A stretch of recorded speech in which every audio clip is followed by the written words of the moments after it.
to this point, and everyone is prepared and ready for the opportunity to welcome these rookies into the Simulation Football League. They've played one, if not two seasons in the minor league, and tonight is the first opportunity for them to break in to the professional league. We have an esteemed panel along with me tonight.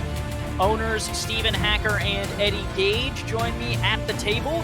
Chad Rowland, general manager for London, joins me, as well as Tyler Falk on the other end there of the panel. We welcome you in tonight. Season 17's draft starts, and before we get started, we just want to talk a little bit about why and how players get selected. So first, we'll toss it over to you, Mr. Stephen Hacker. Why and what are you looking for out of some of the players, and what makes a player draftable for you?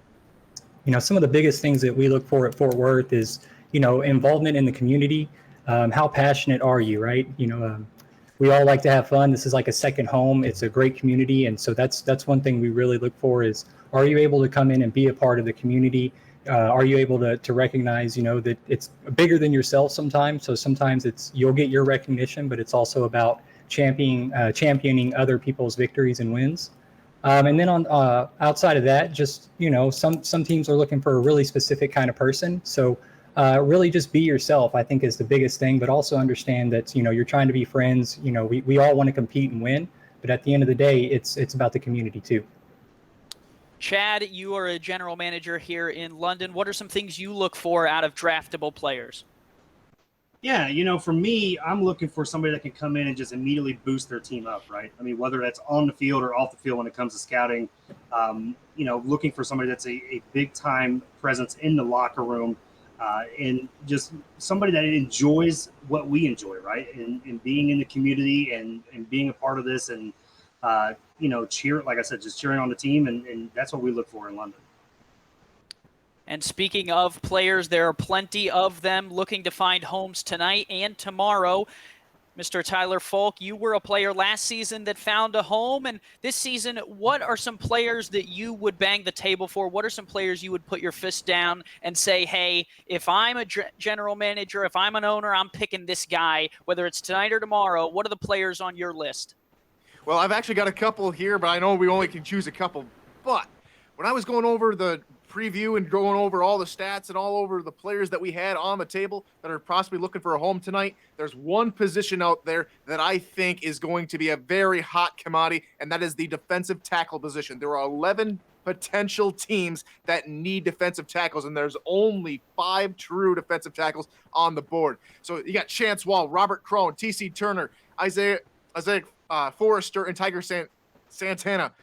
Honestly, either one of these guys could easily jump into a team and find a home and immediately start producing. Speaking of homes, Arizona has their roster filled, won't be selecting anyone this weekend. Eddie, you're relaxing. What up, Doe, with you, and which player would you bang the table for tonight? Oh, man, there are a number of players out there that I'm absolutely in love with, but if I'm going to name two, I don't know if they're brothers or best friends, but it'll be Jimmy Hazard and Mike Savage. I love those guys. I love their intensity. I love everything they bring to the table in chat. They are just electric teammates. Excuse me, not teammates, but friends. And they're involved in every game I look at, and just they remind me of a young, excited me when I didn't know what the heck was going on with the SFL. And they are just two guys. I saw them on Ashley Jackson's podcast, and they are just chomping at the bit, ready to go and prove something. Awesome. For me, it's Isaiah King, the free safety, Isaiah King the third, and Douglas Brown, the halfback. A little bit sneaky, but I love his show on his YouTube channel, and I think he could really make an impact for one of these franchises. Well, let's not waste any more time. San Diego is officially now on the clock. We'll start the timer there at the bottom of the screen. We see you all in chat. We are excited. We are ready to go, and the San Diego Mavericks have started the timer for the first overall selection. Stephen Hacker, we'll start with you. When you look over this San Diego team, what might be the selection here at number 1 overall? You know, for San Diego, what I have as a spot of need would be linebacker and corner. They may also look to go kicker here as well. So definitely a position of need that I would expect them to go after would be linebacker here. Fort Worth, in our first draft, we took a linebacker 1-1 overall. We don't regret that pick at all, and I think San Diego, if they went after a linebacker, it's a deep group. and they have their pick at guys, I would go ahead and take the one that they value the most. Great thought. Eddie Gage, you're a defensive guy. They do have 2 linebackers on the roster in Devin King and Pete Mitchell. Also have quarterback, running back, and some receivers already set, though. Where do you think that the Mavericks could be looking with this first overall selection in season 17? Well, the one glaring thing that sticks out to me is that they have 2 linebackers, yes, indeed, but they're also both outside linebackers. They don't have a middle linebacker. So just imitating my Chad impersonation, to me, they should draft a middle linebacker. Well, let's talk about middle linebacker then, Hack and Gage. When you guys look down the list at linebacker, what guys stand out to you? I know there are a lot of players who have played a lot of games. Derek Williams, for one, 11.3 tackles per game in the minor league. Eddie, as a defensive coordinator, that's got to kind of make you stand on your head, huh? Oh, absolutely. I just lost one of the best middle linebackers in the SFL to a promotion. He went to Queen City and BJ Lovelace. And as I said on my show a moment ago, there is no better coverage linebacker in like a deep third or cover 2 than BJ Lovelace. He bats them all down. He can't catch a ball to save his life, but if you need him to bat that ball down over the middle, BJ Lovelace was my guy. I love him. I miss him. But you definitely need one to anchor that middle of that defense. For sure. And then, Hacker, when you look down the linebacker board, obviously for you as an owner, making a first overall selection is a little bit tricky. You have to be careful who you select. You have to select someone that represents your franchise, right? San Diego has done that once before, but they're here doing it again. Who do you look down the linebacker or other positions board and say, hey, this might be the guy for them? You know, if you're going to go purely based off of value, Miles Gibson is the top-rated linebacker in the SFL. But Leon Thunderman is a guy that's gotten a lot of hype coming in. And Thunderman played pretty well, ended up with 72 total tackles in season 3. But, you know, Miles Gibson not far behind, 68 total tackles, had a half sack, also an interception and 10 pass deflections and 10 tackles for a loss. So I think that, you know, Miles Gibson is probably one of those guys that can get into the backfield, take on some contact, and make a play in the backfield. And, you know, that's kind of what you want out of your middle linebacker. And whenever you need him to drop into coverage, he's able to play in the middle of the field on that second level as well. Madison and Memphis potentially represented as opportunities. Let's run through some chat names. Cyber Gliffy, Ace Ronnie, Mighty RX, Connor Weston, Biff Markham, Pauly Truth, Axel Raven, Doug Day is here, Ace Ronnie again, Mexico City Aztecs, Josh Farnsey, plenty of players and owners as well as some potential rookies. We're really excited. It's going to be a fun night of action as we look down the board. The DC Dragons await this selection. One of the hardest things, as we talked about prior to the draft, guys, is these teams trying to figure out what the teams in front of them are going to do. We did have some trades. Let's kind of go through those real quick while we wait for San Diego to make their selection. Carolina moves up, exchanging the 8th pick for the 4th and the 27th pick for the 41st. They exchanged that with Queen City. Denver also changing selections with Houston. The Nightwings move to 29th overall and 65th, and in exchange they send Houston number 38 and number 49. That's the tricky part about trades. They have to be equal value. You got to do 1 for 1. You can't do 2 for 1 or anything like that, which is tricky. And then when it comes to SFL rosters, because of the opportunity to change between builds and stuff like that, it makes it difficult for teams to kind of predict where people will go. We do have San Diego's pick. It is in, and we will send it over to the desk with Commissioner Cameron Irvine. Cam, take it away.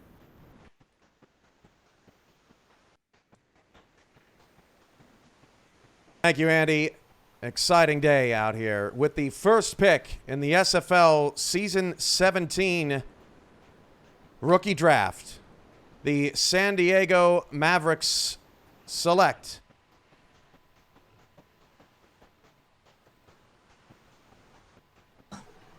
linebacker Leon Thunderman.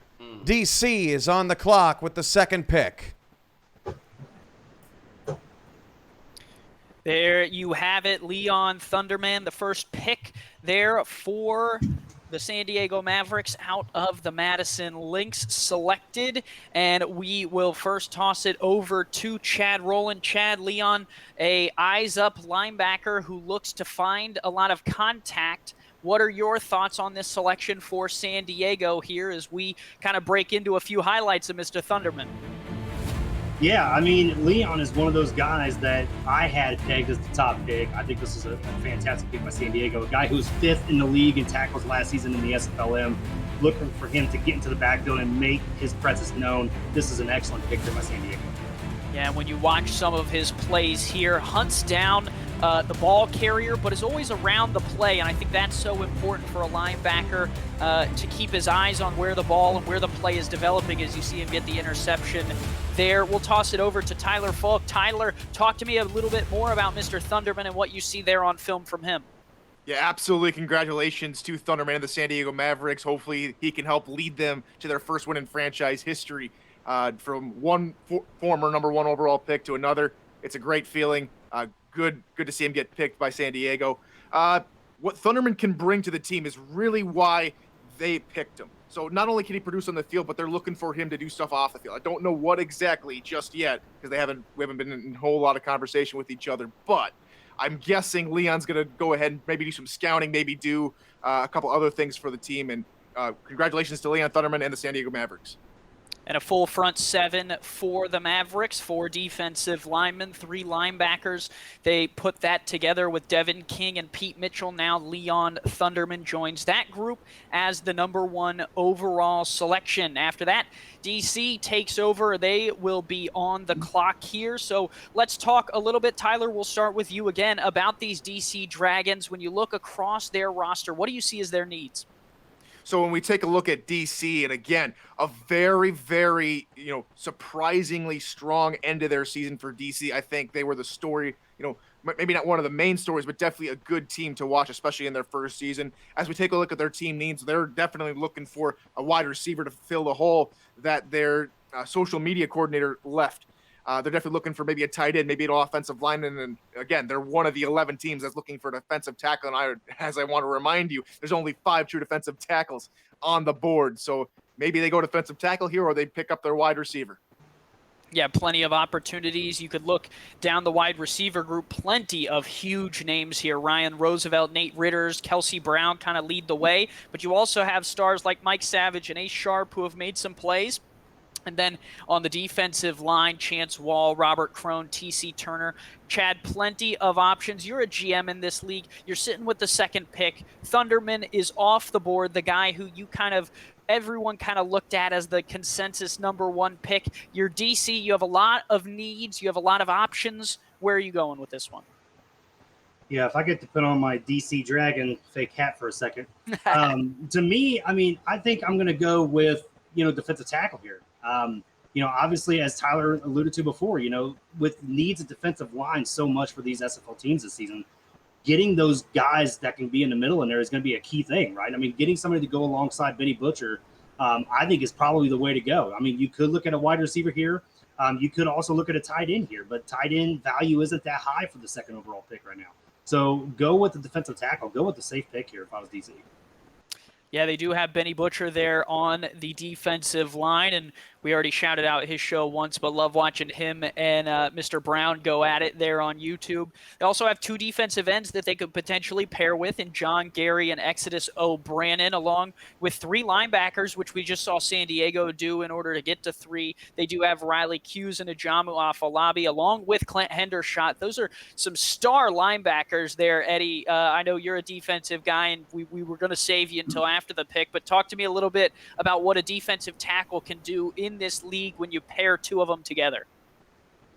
Well, as Tyler said, there's only a number of them, and the value of defensive tackle this season isn't that great. But if you can convince these players that you have long-term goals in mind and that you're looking towards not just this season but seasons beyond, and get them to buy into your philosophy, as they proved last season, they started out well under cap, and after a slow start, began to pick things up.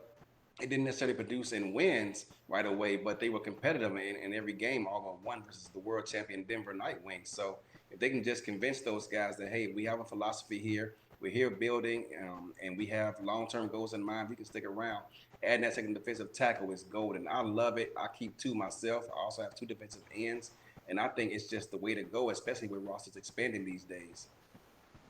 Yeah, they did run 2 tight ends as well last year, which is interesting. They don't have one on the roster this year so far. Ziggy Hronik leaving the team, but Rupert West Leod is on the board potentially as a tight end option. Jim Copeland Jr., another potential option here for the DC Dragons. They have a lot of opportunity here to select their guy at number 2 overall. And as the chat kind of let us know in the chat between these picks who you guys think they're going to go with. I'd love to kind of read some speculation there from the SFL community to see what they might think that the Dragons are going to go with here with this second selection.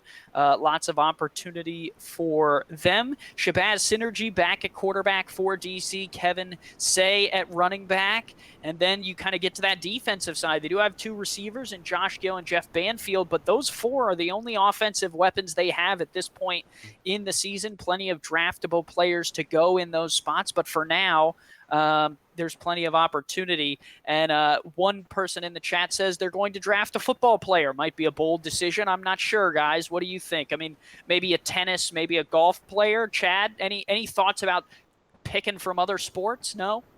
I mean, I would go for a curler, right? Is it because of the arm strength? Yeah. Just because of the arm strength. There you go. Go for They have good balance.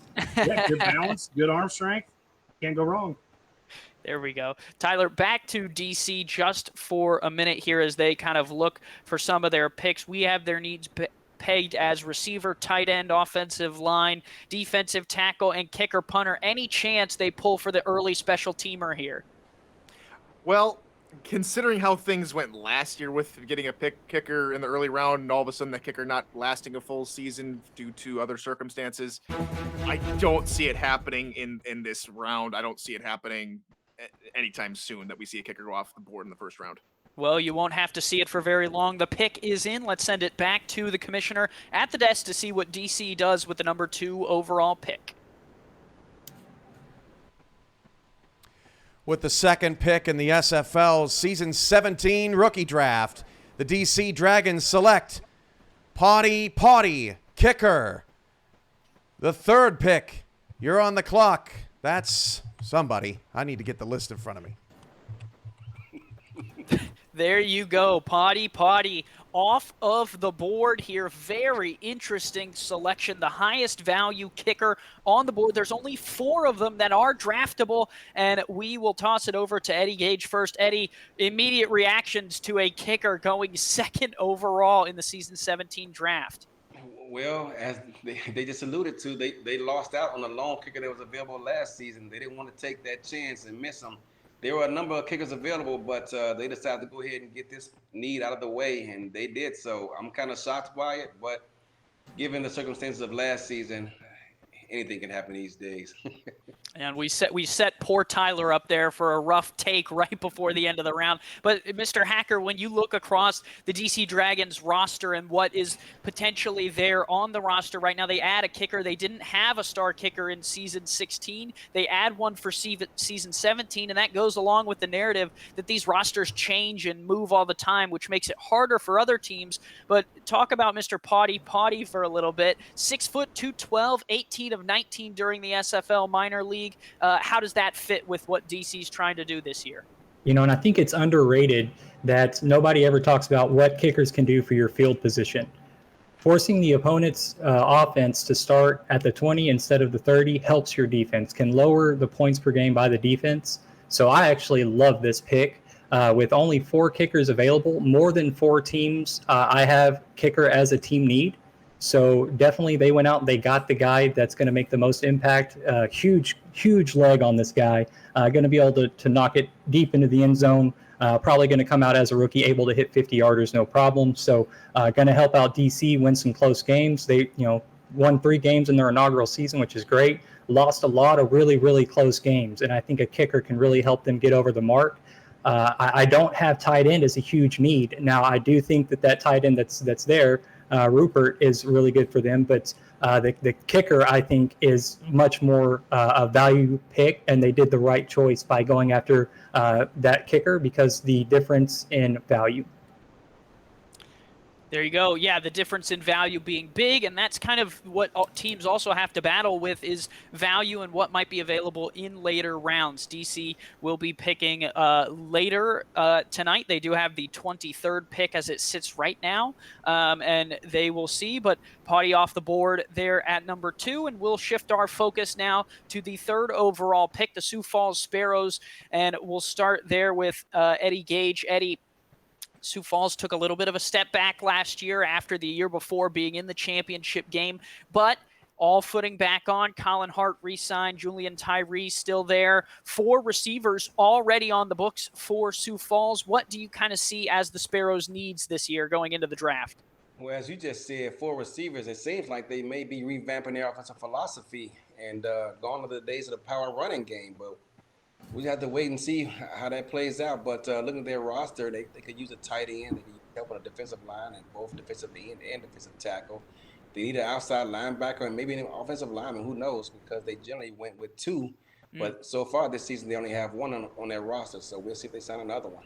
Yeah, Dusty Wilson there on the roster. There are some offensive line players potentially available. Alden Bleeker, Johnny Van Man, along with Brian French. Let's send it over to Chad Rowland. Chad, again, this time throw on your Sioux Falls Sparrows hat over there. You're looking at what their needs could potentially be. And if you had to make the selection right now with 1:40 on the clock, who are you picking if you're the Sparrows?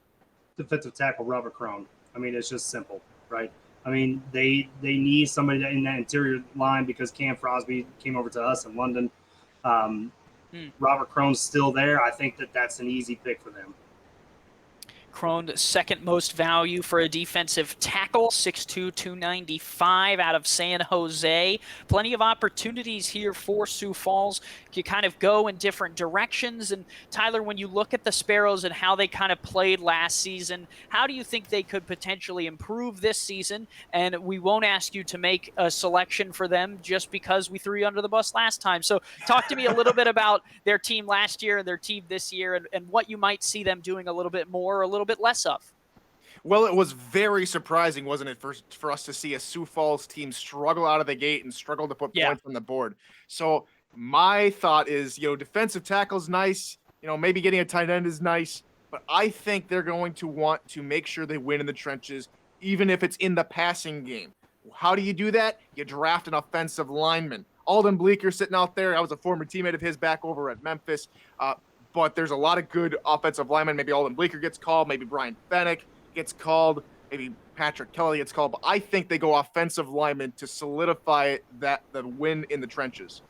Yeah, and there's another kind of point to mention that I think is important. At some of these positions, there are, very thin options. Kicker, punter being one of them, which we just saw DC take Potty there. There were only 4 potential kickers on the board for the entire draft. So how does that adjust teams' needs as they go about the draft? Well, won't have to wait for long. The Sioux Falls Sparrows selection is in. We'll send it back to the podium with Mr. Cameron Irvine for the 3rd overall pick tonight. Thank you, Andy. With the 3rd pick in the SFL Season 17 rookie draft, the Sioux Falls Sparrows select linebacker Axel Raven.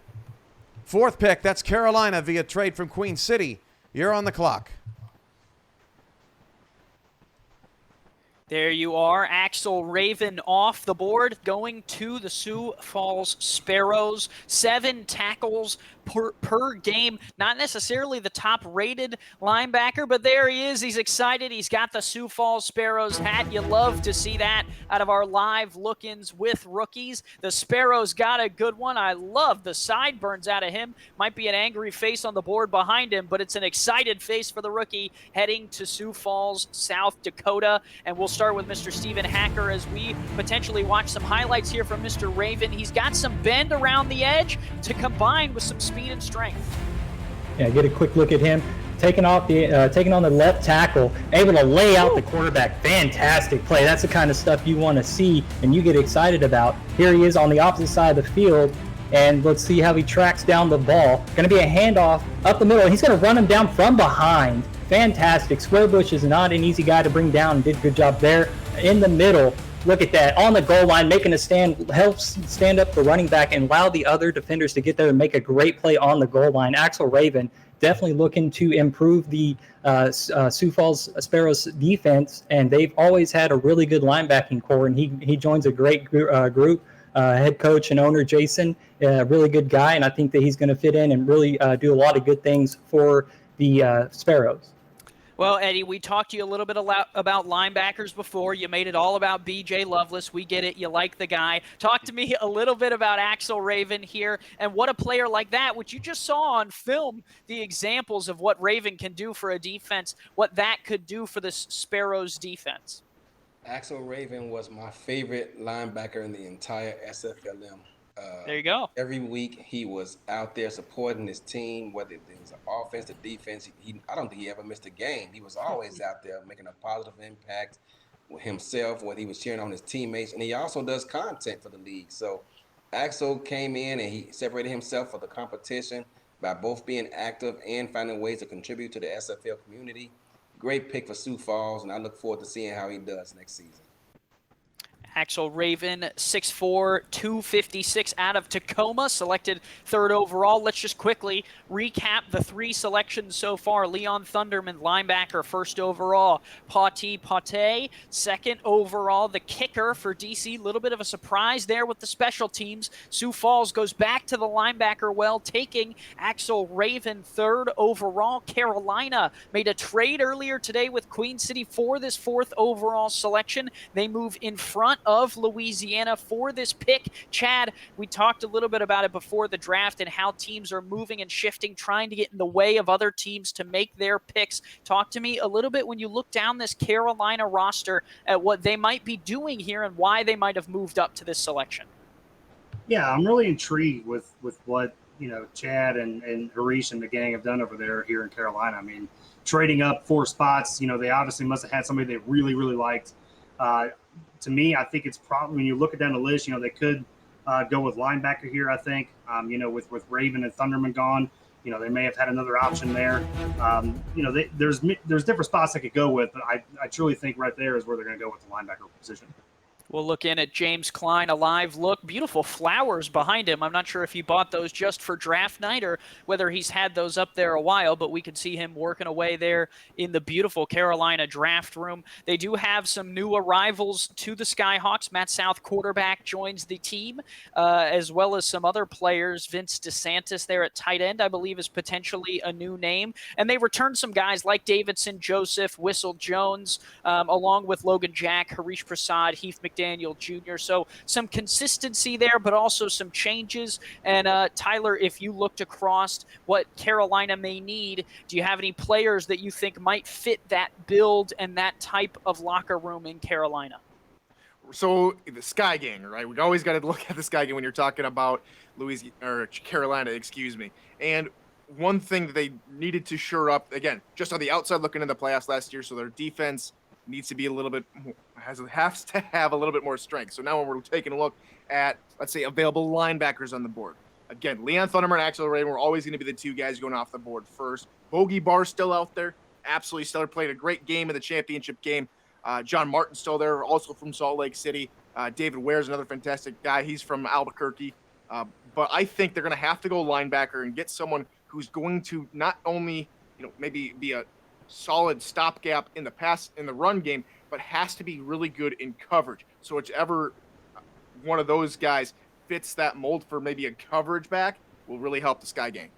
We'll flip it to the other side of the board with a minute and a half here left. Stephen Hacker, when you look across, what the Skyhawks have, linebacker could potentially be a need. They do have plenty of offensive weapons. Could fullback also be somewhere they might be looking? They've ran those in the past. Don't have one on the roster this year, except for a generic potentially. So is that an option they might choose, or do you think defense is the way to go here? I actually want to challenge that, and I'll go offensive lineman. I think Carolina is one of those teams that they're always looking to kind of push the mold, and I think that they can see some good value there, and I think that they might go offensive lineman here. we won't have to wait much longer. Harish Prasad, James Klein, and this Carolina Skyhawks team has submitted their pick. We'll send it back to the desk with Cameron Irvine for the selection. With the 4th pick in the SFL Season 17 rookie draft, the Carolina Skyhawks select outside linebacker David Ware. 5th pick's up next.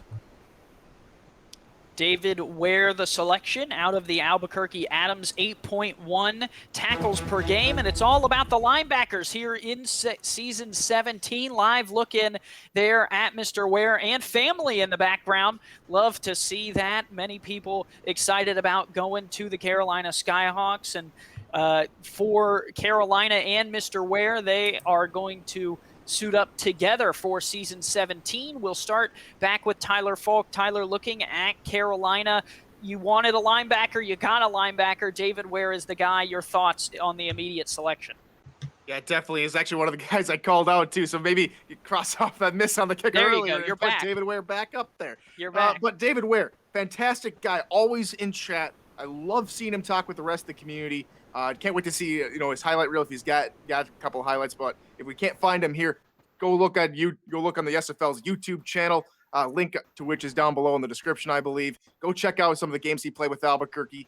Absolutely everywhere on the football field. Yeah, and he's a good player, and obviously you could see him excited there. Chad, we talked a little bit about why Carolina might have moved up for this selection. It was a linebacker. Now 3 of them off the board. We're seeing a run on the defensive side, but also a run at linebacker. Your thoughts with that kind of playing out tonight and how that fits in to what Carolina saw and the very smart move to trade up and get one. Yeah, I mean, if linebacker, I thought it was going to be defensive line in all honesty, but so far it's been linebacker.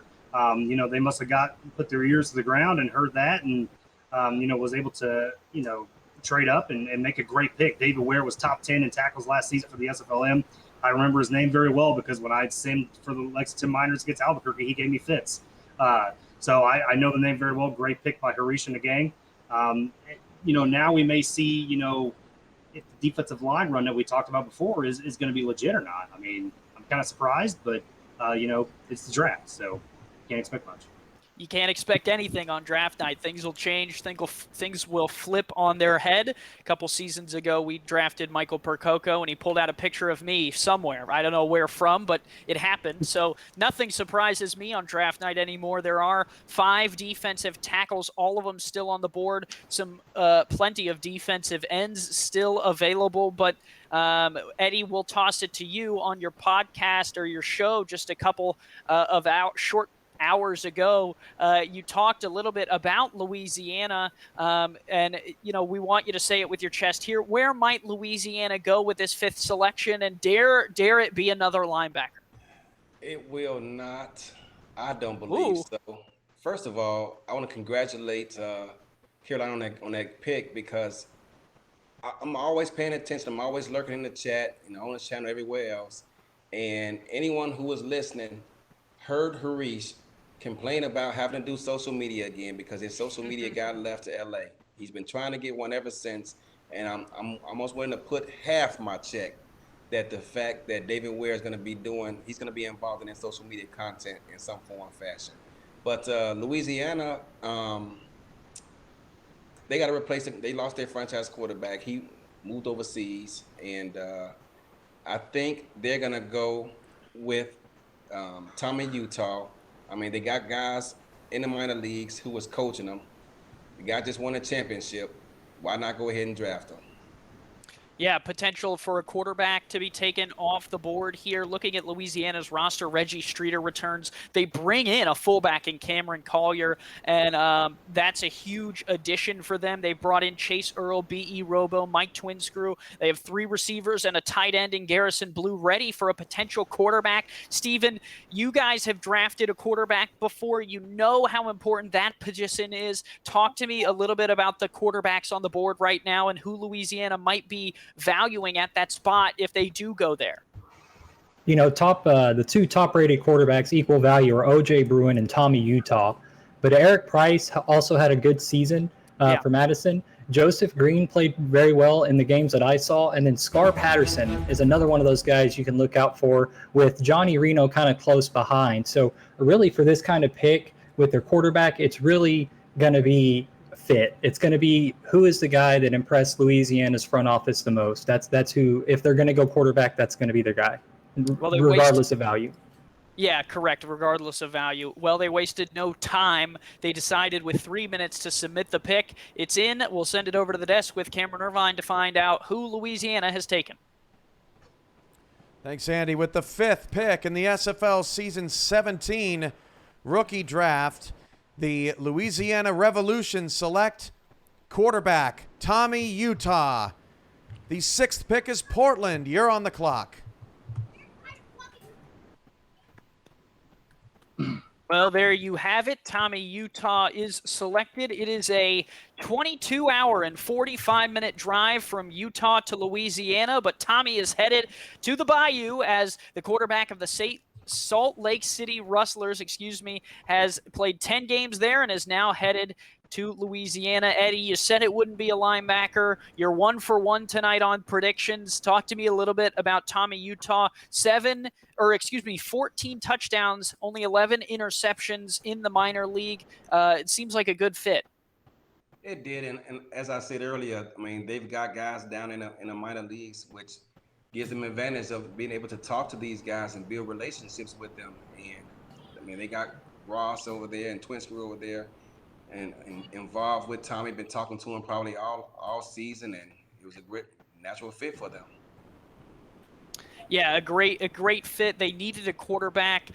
They lost, not obviously lost, but parted ways with Johnny Pickler. And as we look in there on Portland's draft room, they are obviously on the clock. But with Louisiana moving on from Pickler, they needed a quarterback. They get one here early tonight. The offensive player, first offensive player off the board. And we've seen 3 linebackers on the defensive side, 1 kicker on the special teams side. Tommy Utah for Louisiana, the selection as they get their new star quarterback. Well, Chad, let's send it over to you. Portland has 3 people picking for them, a ton of front office staff members. You love to see that across the league. Where might Portland go with this next selection, do you think? That's an interesting question. Where will they go? I mean, I think it's obvious, right? I mean, you have to get your quarterback, right? Obviously, Tommy Utah, which I've been saying forever, needs to change his name legally to Tommy Revolution. He's off the board now, so you got to go with quarterback here because who knows with the teams behind you what kind of game they're going to play, right? Last season we had that kind of little chicken game where you had St. Louis and Las Vegas playing chicken who could select a quarterback first. Go ahead and get your quarterback now. That's the position they need to go with. Yeah, and then the question becomes, as Hacker kind of laid out there, O.J. Bruin, the top valued quarterback, but Eric Price, Joseph Green kind of right there, all above 95 overall. Scar Patterson just below, along with Johnny Reno at 94 each, with a little bit of change after it. Tyler, we hate to put you on the spot. We've already done it twice tonight, but for a third time, who do you think, if Portland goes quarterback, obviously they have a lot of options, and if not, are there any other positions that you think that they might need? They could potentially use an offensive lineman, maybe a second tight end. There's other areas to go, but do you think it's got to be quarterback here? Probably, they have one right? pick. They have one pick, Andy. They have to go quarterback. Matt South's gone. They got to get their franchise guy. And let's talk about a little bit of O.J. Bruin, Joseph Green, and the rest of the quarterbacks. Okay, O.J. Bruin and Joseph Green, I both played with him when I was at Memphis back in my SFLM days. Both are great players. Eric Price, cut above a lot of people in not just the league, but in real life because he's a fantastic person. Scar Patterson, Johnny Reno, maybe outside looking in at this point, I don't think. Unless, again, we everybody in the league and everybody in the minor league sees what you put in general chat, but no one sees what you're talking to in direct messaging to owners or anybody. So we could see maybe Terrell Blanton come off the board and go to Portland in that regard. So again, we just don't know. There's a lot of things that, the SFL draft, you never know what's really going to happen. Yeah, lots of quarterbacks still potentially there, and we won't have to wait much longer. Portland has one pick. We'll see if they are going to be the first team in SFL history with no quarterback, or is that where we're going? Cam, take us away. That would be one heck of a move, wouldn't it, Andy? It would be something. With the 6th pick in the SFL Season 17 rookie draft, the Portland Fleet select. That's not it. The suspense. Man, I tell you what, Tommy Utah is a very popular guy to me. The suspense. The Portland Fleet select O.J. Bruin, quarterback. The 7th selection is up next. Yeah, you do love to see that O.J. Bruin off the board there to Portland. We'll take a look at his highlights here. Eddie Gage, talk to me a little bit about Mr. Bruin. I think he reads through these progressions really well. What do you think? Well, I do too, and what I like about him is he's from Memphis. He played for Memphis, which I drafted 2 players from that squad last season. They were a brotherhood down there. I mean, everything was all for one and one for all mentality. They came up just short of making a playoff run last season. This season kind of fell short of expectations. But I love that brotherhood down there. Everyone just sticks together no matter what. They continued again this season despite some coaching changes, and I look forward to seeing what O.J. Bruin does at the next level. Yeah, quarterback from Memphis moving over there to Portland. Little bit of a hike from Tennessee over to Portland, but, you know, he'll make the move, and we're excited for Mr. Bruin to get to an SFL team. Hacker, correct me if I'm wrong. I believe that's his 2nd season in the minor league, and he's finally on an SFL roster. Is that correct? That's correct. Bruin, in his career, 2 seasons in the minors, had over 3,300 passing yards, 16 touchdowns, and 12 interceptions. So a +4 touchdown interception rating. But the interesting thing about Bruin to me is that he's ready right now to start in the SFL, ready to go. Just needs the 4 weeks to get that animation, and this guy is going to be taking off. So really looks stout, other than his weight. To me, he's a little undersized for quarterback at 209, being 6'6". You probably need to put on about 20 pounds, but we'll see how the offseason program goes for Mr. Bruin. A thin O.J. Bruin heads over to Portland in the Fleet. He'll head into that Pacific Division along with L.A., Vancouver, and San Diego, who picked earlier tonight. And for Portland, their selection off the board. Now we shift focus, and we'll stick with you, Mr. Hacker. We shift focus now to the London Knights. Chad over there sweating bullets, about to make his selection for this evening. But for you, Hacker, where might London go with this pick? You know, London has had a tremendous offseason during the free agency period, but here in the draft, you know, that in my opinion, they can go one or two ways. You know, they're either going to look for somebody to block, or they're looking for the 3 points and the field position from the kicker. That's what I see. I think with the top-rated kicker off the board, maybe London adjusts and looks at the top-rated fullback. But I would say that if they were wanting a kicker, if that was the plan, they're probably going to pick up the best high-value kicker they can.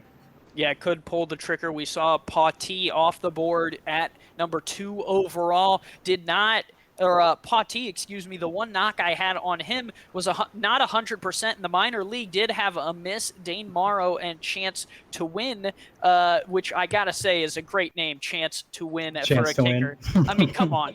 But for the other guy, Dane Morrow, both of them 100% in the minor league. So if you're looking for kicker, some 100%ers there on the board. Eddie, when you look across this London roster, obviously the addition of Johnny Pickler kind of sticks out. There are some other players like Mike St. Green, which I think are big additions for London. But what is missing from this London Knights roster so far?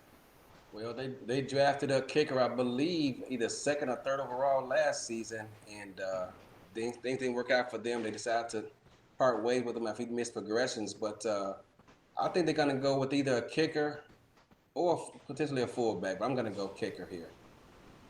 There you go. Plenty of opportunity. Most of our panel saying special teams, and that's when Chad gets on the computer and changes his pick to something else just so we're all wrong. So we'll see what Mr. Rowland has up his sleeve as the general manager for London. Let's see what the chat thinks. Let us know in the chat right now who you think the London Knights might select, whether it's a kicker. I think Sonny J over there in the chat saying they should pick Sonny Money. They're calling him Money J, and we'll see if that might be the selection there for London. They have about a minute and a half left on the clock as we tick through. Obviously, a big off season for them. We talked a little bit about Mr. Pickler coming over, and Eddie, the chance to maybe convert more of those offensive possessions into points. That's important, especially for Pickler, who to say it politely, at times has had a tendency to potentially turn the ball over, not maxed out on the stat side. So maybe they want to have some insurance there that if they get down to the 30, they can convert those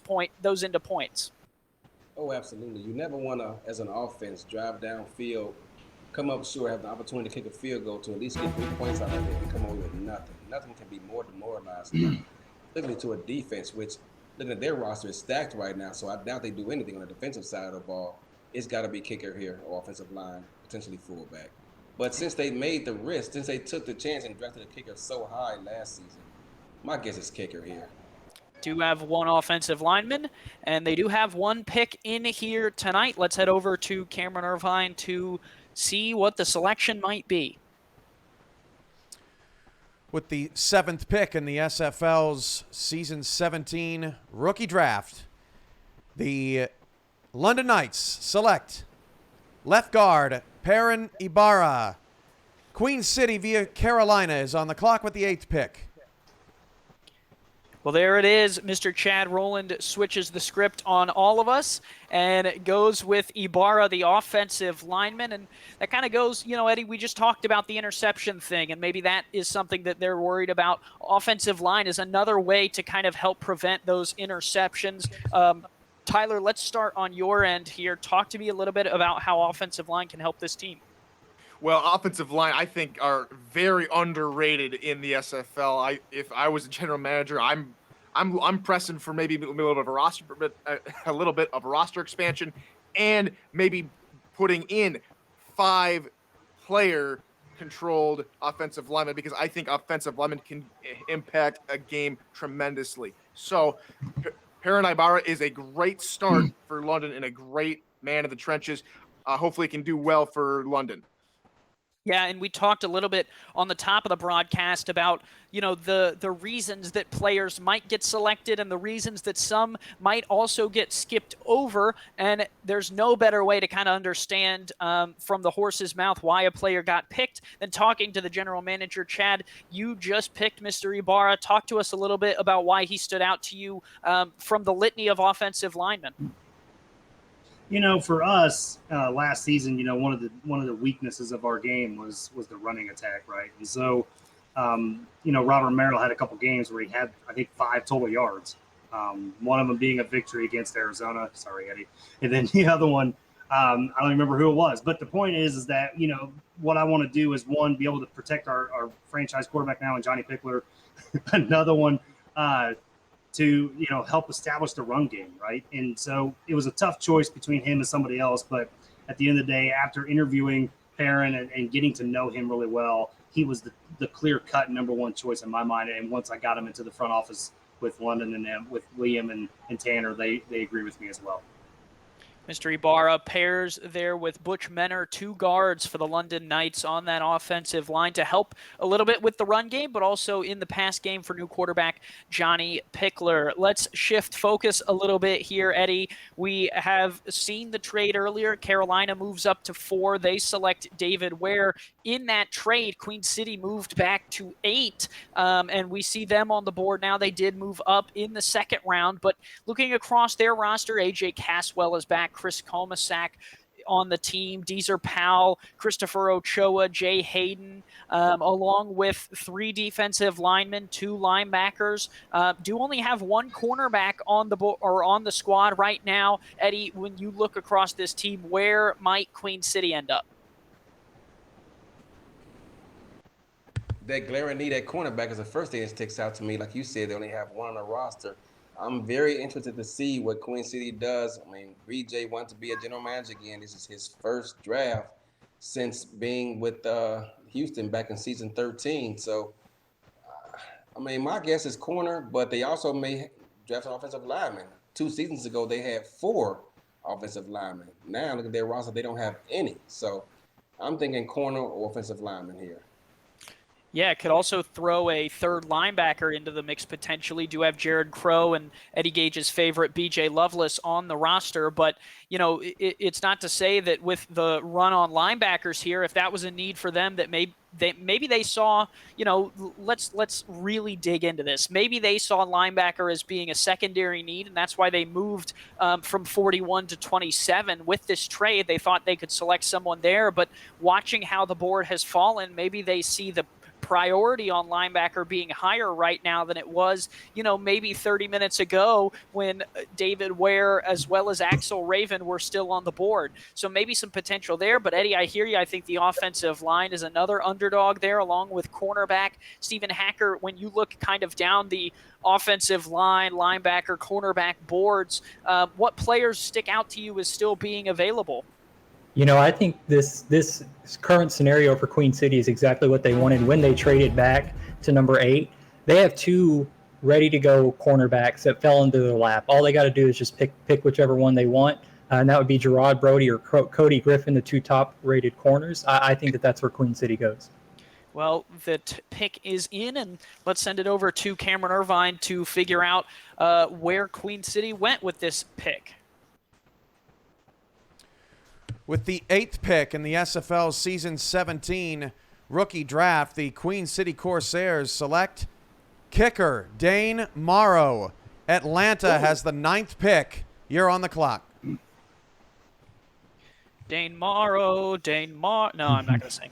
Dane Morrow, the selection there for Queen City at number 8 overall. Morrow moves into this Queen City special teams unit and will help AJ Caswell, Jet Zero, on the offense convert offensive plays into points. And when we look across what Dane Morrow did in the minor league, Mr. Hacker, take us down kind of what he's done and how he'll affect Queen City's offense. Yeah, Morrow was perfect, 12 for 12 on the season for Albuquerque Adams. He's 6'3", 225, probably a middle of the road as far as leg goes, but good accuracy and consistency. So needs to work on his power just a little bit to get that extra ump on the pro level.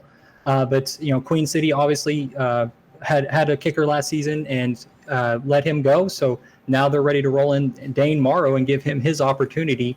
And Queen City obviously is in a rebuild right now, trying to put together a couple of free agents along with some long-term veterans that they have. So it'll be interesting to see how Dane Morrow does for the Corsairs. Yeah, Eddie, we didn't talk about special teams as a potential need for Queen City, but here they are taking Mr. Morrow, and someone in the chat, I believe it was Juice the Gamer, said that this might be the Kramer Jackman effect after Denver goes down and the kicker makes the difference in the SFL championship. Do you think that is having an effect on teams this season? I mean, as Ramos said one day when Denver hit a game-winning kick versus Charleston back in the regular season a couple of years ago, hashtag kickers matter. And, Florida started that trend, and everyone else started to follow their lead and realize their potential and their value and pick them up. So nothing surprises me anymore. Florida has set the trend a number of ways throughout this league, and here we see Queen City getting a kicker. I didn't participate that, but with their needs at other positions, but they can check this one off the board and start to look elsewhere. Well, Eddie, Mark Chisholm calls you flossing sometimes, but I tell you what, he was flossing there with the watch and the cigar. That's a look that's unrivaled here. We've seen some memes come out of the SFL draft before. Charles with his wine comes to mind, but Chisholm with the cigar might be another one. Someone clip that on Twitch and put that to good use later. Chad, talk to me as we shift focus here to Atlanta, now on the clock with about 4 minutes to go. What the Swarm might be doing. They bring back Bryant Dynasty and BDG Hollywood, so 2 key keys to their offense, along with Chisholm and Falco, are still in place. But when you look down their roster, where might their eyes be looking here in the season 17 draft? Atlanta could kind of go in a few different directions, right? I mean, obviously they have 2 wide receivers on the roster, so getting that 3rd wide receiver, Nate Ritters is out there available. Doug Spelling is out there available as well for wide receiver. You could, try to get BDG up and going, so maybe getting some extra blocking. They can kind of go in many different directions here. Yeah, plenty of opportunities for the Atlanta Swarm. We have their needs down here. Like you were saying, they could go receiver, could go tight end. There's also some secondary positions that they could maybe use. Plenty of secondary players still across the board here. We haven't seen one of them potentially go, maybe a 3rd corner, maybe a free safety that plays in that nickel spot. Maybe you could go 3rd linebacker. Tyler, with the way that Atlanta was kind of on the SFL top with Marcus Dunhill just a few seasons ago as SFL champions, they didn't take very much of a fall, really. Haven't had that championship pedigree since then. But in terms of what you've seen out of their team, are there any areas that you think they might be able to improve? Well, I think that what they're going to need is to be consistent and get Marcus Dunhill and Bryant Dynasty, or excuse me, get Brian Dynasty, the guy who took over from Marcus Dunhill, more opportunities to throw and be more consistent. So I see them actually going wide receiver, maybe Ryan Roosevelt, top one on the board. But I think Nate Ritters and Kelsey Brown, 2 outstanding wide receivers. I'd love to see Kelsey Brown get a spot here in the 1st round. Kelsey Brown, Roosevelt, Nate Ritters, some key names there. Atlanta does have some history there with that 3rd wide receiver and potentially some female players. They did have Kendra Hall, who used to play there, now number 2 in Vancouver, and we all saw the season that she could have had last season and did have. And so Atlanta with that 3rd spot. Also, I believe Dave Axis, an alumni of that wide receiver 3 position. So some big names coming out of Atlanta at wide receiver 3. Maybe that's where they go here with the 9th overall pick, but we won't have to waste any time to figure it out. Cameron Irvine from the commissioner's podium will let us know. I got to unmute. With the 9th pick in the SFL Season 17 rookie draft, the Atlanta Swarm select wide receiver Ryan Roosevelt. Houston is on the clock with the 10th pick. There you have it. Ryan Roosevelt, the most value on the board at wide receiver, 6'4", 220 pounds, out of Ottawa. We'll take a look at some of his highlights here. I have down that he's very gritty and he fights through a lot of the contact. Stephen Hacker, break down what you're seeing here out of this guy. Yeah, that was the one main difference between Ryan Roosevelt and Nate Ritters. Ryan Roosevelt is the guy that's going to go up and get the ball and secure it and bring it down for the quarterback. Ritters was a little bit more of a playmaker after the catch, but Roosevelt is just made play after play against SFL minor league corners and defensive backs, and just one of those guys that at 6'4", 220 pounds is going to be a nightmare even in the pros.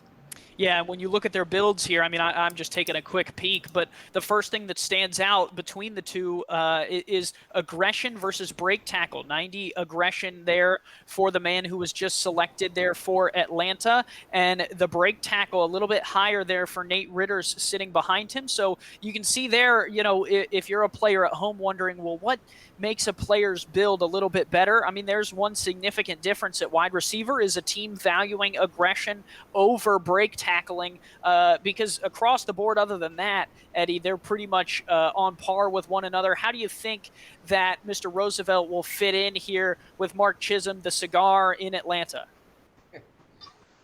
I can see his smile from here. I talked to Mark a lot, and I didn't talk to him about his draft strategy, but I knew he would take a wide receiver. They attempted to go with a 2 tight end look last season. It did not work out for them the way he anticipated. And I knew he would just go back to that 3rd wide receiver look. And he won a championship with Dave Access as his slot receiver.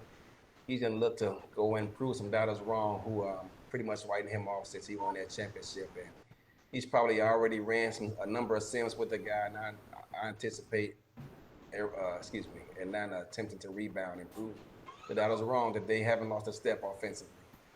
At 6'4", wide receiver in the slot will be tough to guard. Speaking of being tough to guard, the Houston Hyenas are up. They were the only team last season to beat the champion Denver Nightwings, and they're a tricky one here as we head into the Season 17 draft. Chad, when you look across Houston's roster, what might the Hyenas be doing with this 10th overall pick?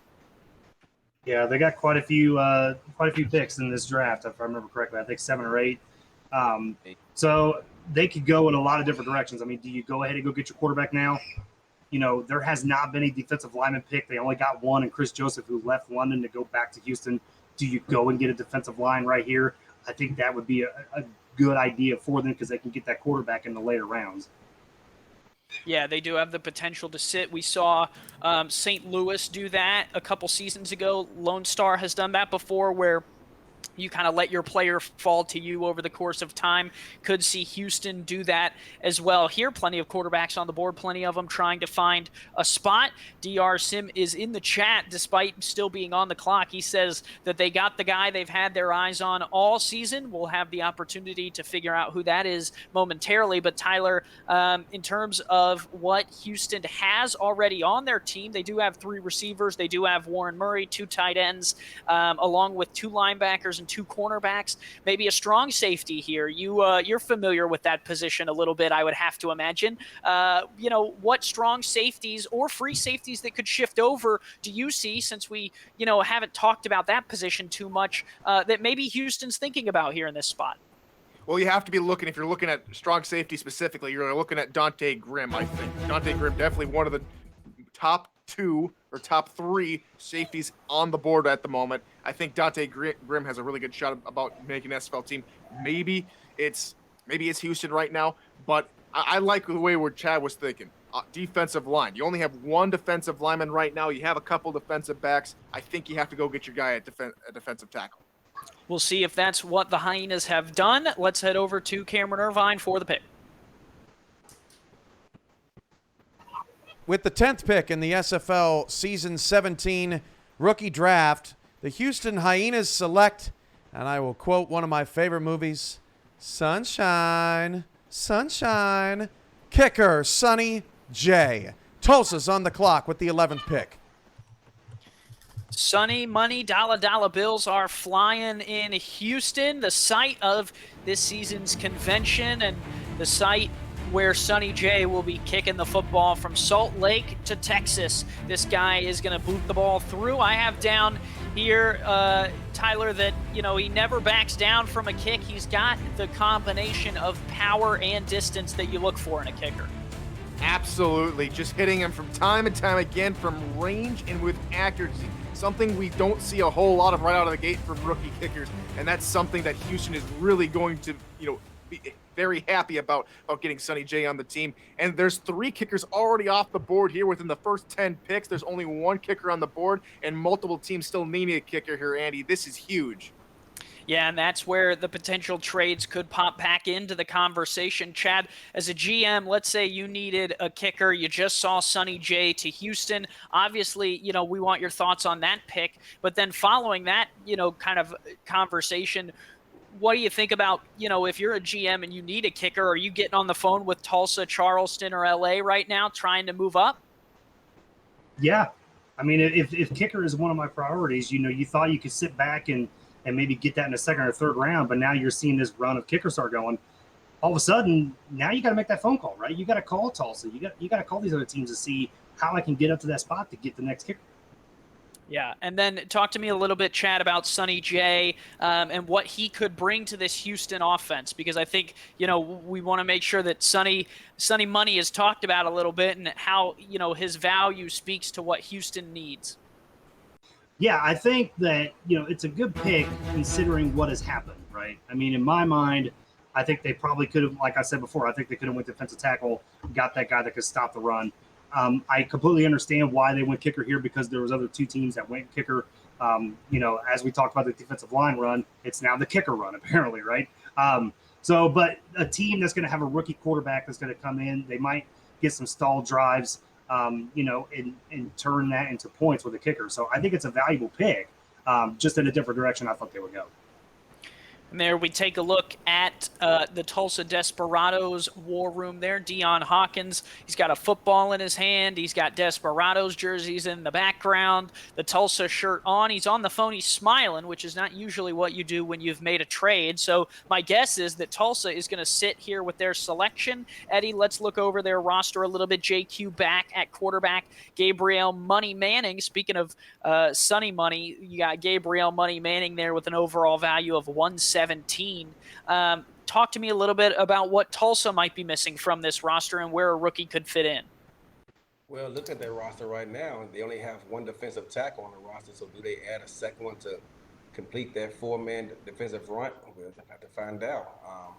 Like you said, he's smiling, so I doubt he's making a trade right now.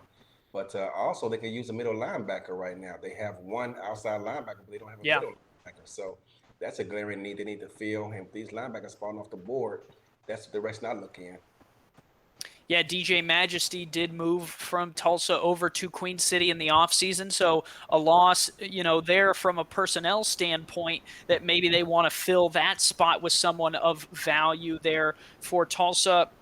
Hacker, when we look at the linebackers, Miles Gibson, the most value of a linebacker at 65 overall, 6'3", 250, still on the board. Is he a potential option here for Tulsa?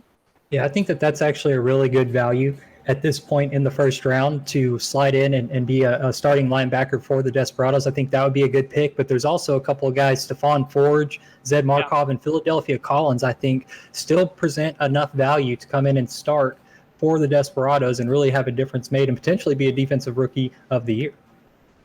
Yeah, we'll toss it back over to Tyler. Tyler, if it's not a linebacker, what positions would Tulsa also potentially consider here with this pick? Well, we've been talking up the defensive line like there's only a few defensive linemen on the board, especially at defensive tackle, and we haven't seen one. Yeah. It's going to run on kickers. So That's true. Tulsa's got their kicker. They got JT Delaney, so they're definitely not going kicker. So all the rest of the teams that are looking for a kicker, you're safe for this pick at least. But we're looking at Chance Wall, Robert Crone. A lot of love in the chat for Robert Crone, by the way. Going from San Jose, one of the most the one underdog team from the first 3 seasons of the SFL, finally making the playoffs and getting to the championship game. San Jose Flight, what a story from them. I think I'm gonna put my name on this. Robert Crone's getting picked by Tulsa. Okay, Tyler, we didn't ask for that one. I want to be clear. We're not trying to make you wrong. You are putting this out for yourself. I like it. I mean, that's. We'll die on this hill. It's funny, Tyler, if you watch, I can't remember which year's draft it was. Someone in the chat will know, which is funny. But there was a year a couple seasons ago where I was doing the same thing, where every pick I wanted to make sure I had a prediction out there. I love it. But I want to be clear, we're not demanding these selections from you so that when you're wrong, you can't come back and say that it's all Andy's fault. Mm-hmm. It's the 2 and 10 effect, Andy. There you go. There you go. All right, so for Tulsa on the clock, down to a minute here. We saw Deion Hawkins there on the call. He has obviously contacted the rookie that he may be selecting. Linebacker an option, defensive line an option. You could never rule out a second tight end or a fourth wide receiver either. Maybe an offensive lineman sneaks into the conversation. Who knows? Maybe they go punter. There's plenty of options. That's what makes the SFL so fun. That's what makes the draft so fun. And I'm sure there are plenty of rookies waiting at home with nervous breath biting their nails, but they don't have to wait a little bit longer for this pick. Cameron Irvine is here with the 11th selection of the draft. With the 11th pick of the SFL Season 17 rookie draft, the Tulsa Desperados select. Oh, it's going to break on me. Don't do that. Inside linebacker, Miles Gibson. Whoa. Charleston's on the clock with the 12th pick. Sorry, Tyler. Oh, man. We'll start with Tyler. Tyler, you really boldly called it, and the funniest part there is we get a great live look in at Mr. Gibson there who just got selected. Is that I think that's a Lions blanket in the background. Big potentially Detroit Lions fan, excited about being drafted. Love the beard there. He's looking good. He's ready to go. And Tyler, you said that it would be Mr. Crone. You were wrong. Hacker and I were talking about Mr. Gibson. Did not go out there and proclaim it as our pick, and it ended up being right. Apologies to you, but talk to me a little bit about Miles Gibson and what he did for Memphis this last season. Well, I gotta say, as a member of the Minnesota Vikings fan club, I gotta say, Oh, your no. kitties kind of have a litter box over there. But all The due rivalry respect starts early. to Miles Gibson, though, great pick, great character. It's a character pick, I think, for Miles Gibson. Yes, had a few nice games here and there with a couple of different stats from Mr. Gibson. Let's go ahead and take a look at his stats from this past year. If I can go ahead and find it somewhere in all of this, maybe someone can help me and highlight it in the roster sheet. Yeah, 8.5 tackles a game, half a sack, 43 solo tackles, 10 for loss, 10 pass deflections, and 1 pick for Mr. Gibson. Yeah, he was second in tackles for loss in the SFL in the season. Yeah, go ahead. Chad and Tyler, if you guys want to discuss, Tyler first, and then we'll hop over to Chad. Kind of the impact that a linebacker also has and how he can replace Mr. Majesty. Yeah, it's gonna be some very big holes to fill going into Majesty's spot and try and immediately make an impact. He's gonna have a little bit of a learning curve, Mr. Gibson, but I think he'll fit in just fine. Yeah, Chad, talk to me a little bit about linebackers and how important they are for a scheme from a scheme standpoint. Yeah, I mean, I can't really speak too much on the defensive side of the ball because I usually handle the offensive side. But from what I know, I mean, you want to be able to have a great linebacking core to be able to get into the backfield, get those tackles for loss, but then also be able to drop back in coverage and be able to, guard those tight ends in those short routes. So this is a great pick for Tulsa to be able to get Miles Gibson.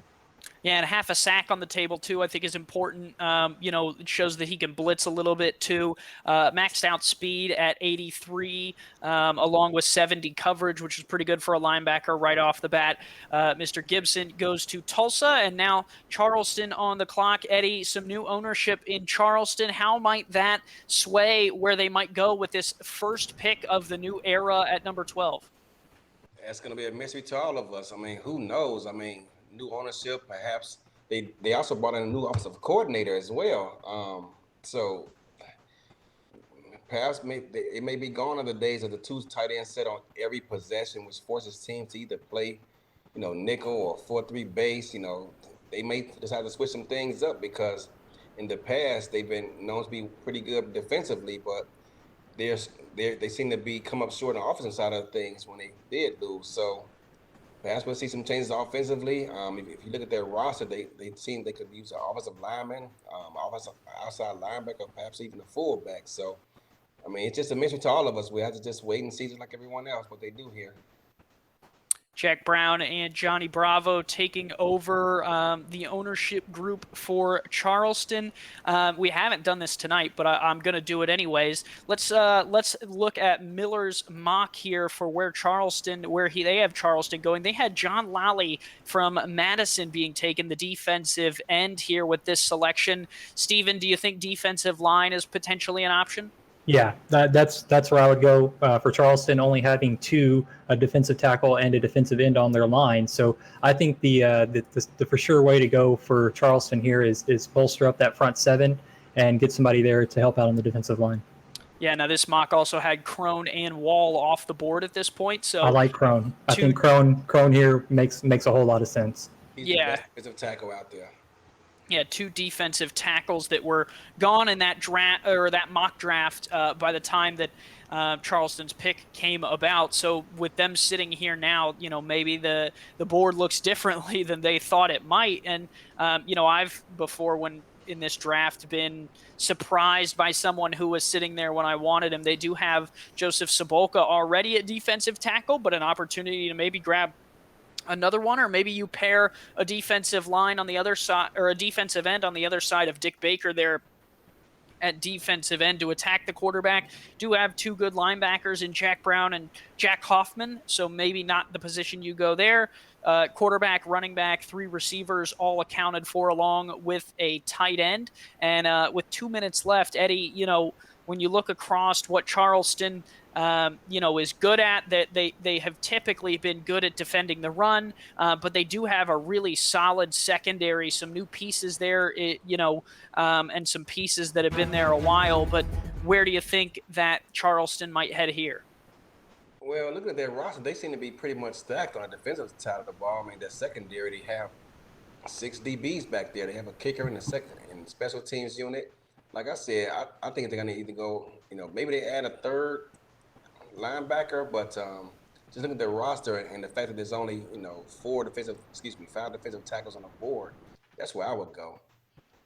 Yeah, and their general manager, Jacob Clear, there as we kind of looked into the war room there for the Predators. 12th overall selection. Los Angeles and Jacksonville wait with bated breath to see where Charleston might end up heading with this pick. And for the Predators, TD Drew back on board. Keith Swearingen, the running back in the stable. Fred Dukes holds down the offensive line. Maybe they get another offensive lineman to pair with him as Jack Brown and this new ownership group, along with their new general manager, make the first selection of this new era in Charleston. 12th pick is in. We'll head to Commissioner Cameron Irvine.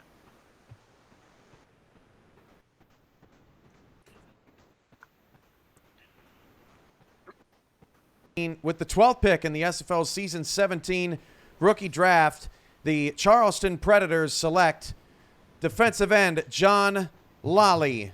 A different Lal. Los Angeles is up next on the clock.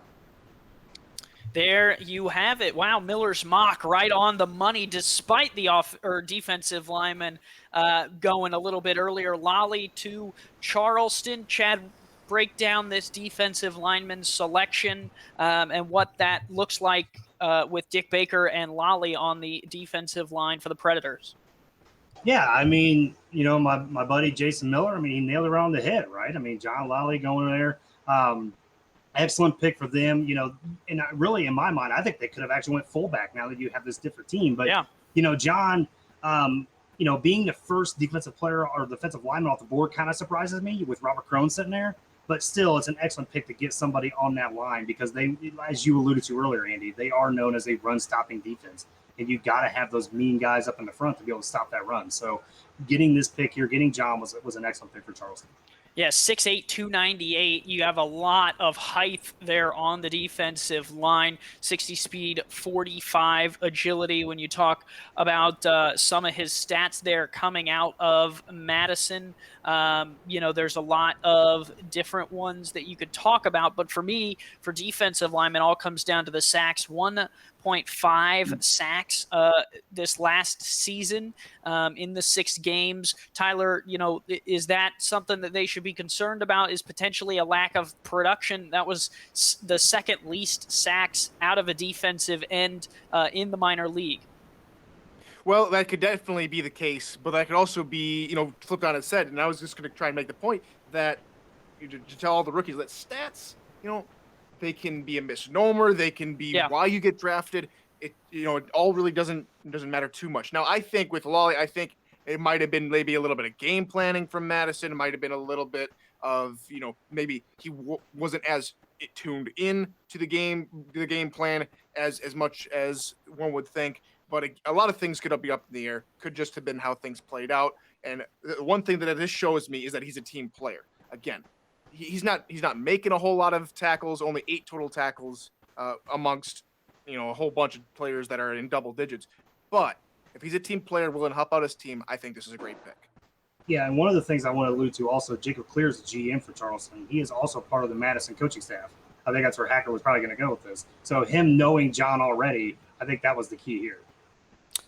Yeah, and probably, important to note prior to making the pick that was a connection there, and maybe our guy Jason Miller knew that heading into his mock draft, and we didn't have whether the time or the wherewithal to mention it. But it's a good pick. Now we'll shift focus. Eddie, we'll go to you with Los Angeles on the clock. 2:45 to go for the Lycans. 6-6 last season, second in the Pacific Division. Where do you see the Lycans potentially looking, or who do you see them liking with this pick?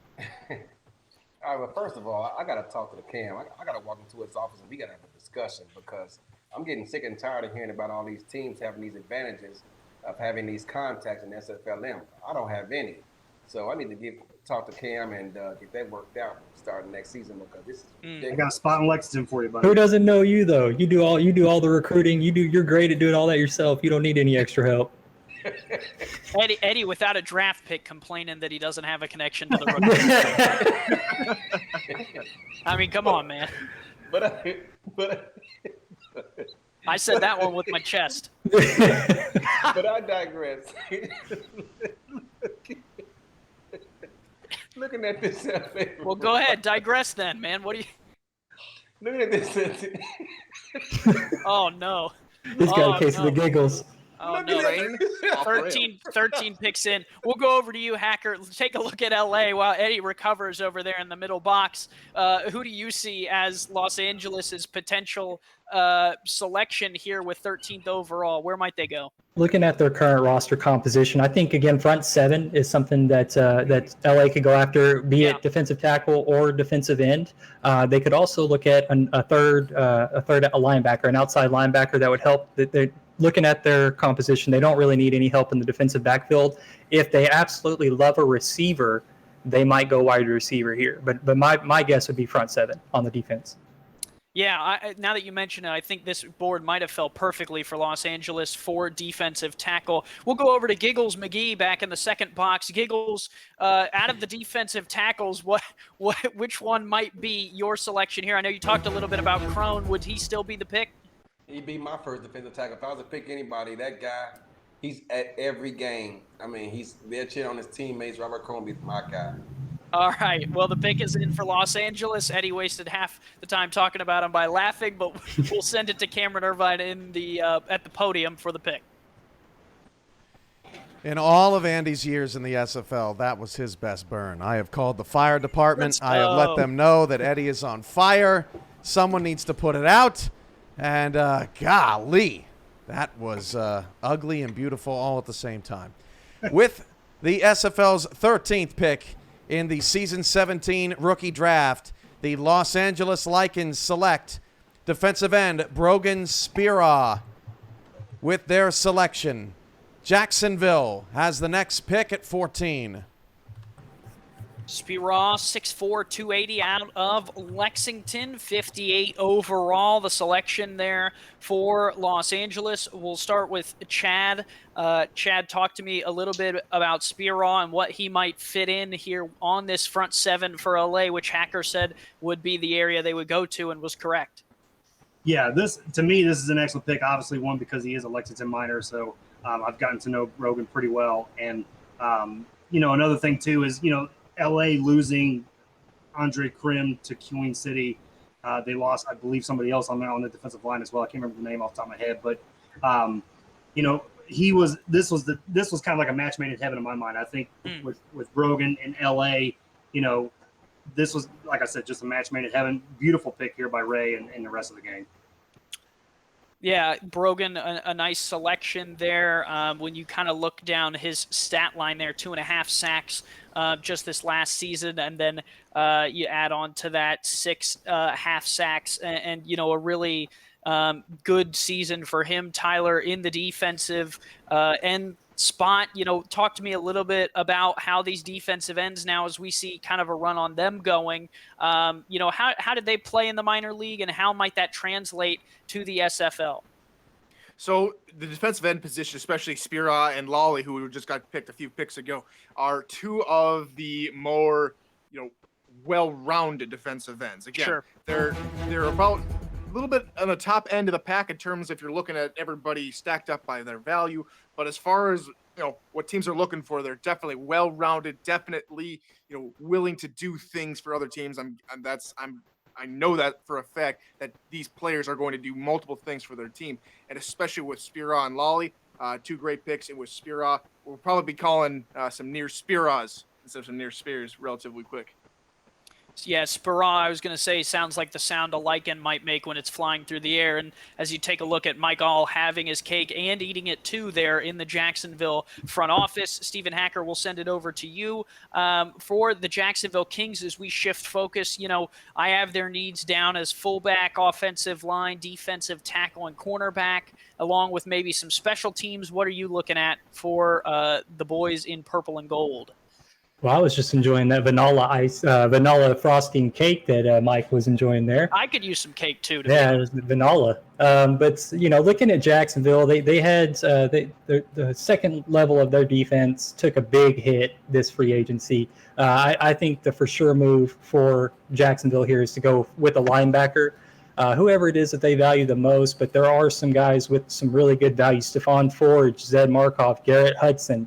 There's some guys down a little bit lower, but still really competitive, can really make a difference for your team. Stephen Black, Tazzy Blackwell. A couple of the games I watched with Birmingham, Tazzy was all over the field, really made a good impression on me.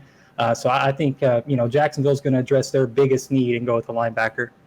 Yeah, the question is just which build fits well for them. You do have Philadelphia Collins and Yakov Zolotov on the board as well, which could potentially be good selections. But I think you hit it on the head there, Hacker. No linebackers on this Jacksonville roster, and a little bit of a rebuild. They do have Marcus Dunhill, who joined the team, do have some receivers returning. Shea Carroll joins the team.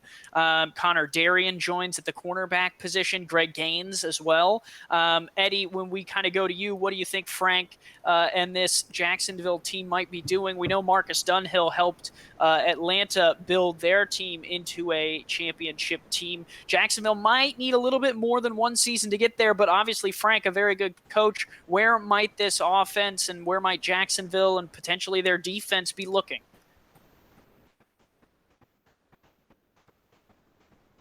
I think you might be on mute there, Eddie. Yeah, You muted, bro. Oh, man. As they alluded to earlier, they lost, in my opinion, one of the best press corners in the entire SFL, and Michael Sprouse. I'm not sure if he retired as a free agent or what have you, but he was one of my favorite guys to watch in press coverage. Man, he was lights out, and I thought he was the best guy until Fort Worth had something to say about that with their corner. But yeah, they don't have a linebacker in sight, but they've never really been one to carry, multiple linebackers. They like to invest on the defensive line. But here they already have two defensive ends and a defensive tackle. Hunter Norwood, one of the best in the SFL as well. But as Tyler alluded to earlier, there's only one kicker left in the draft, and they don't have one. So I think they get a kicker here.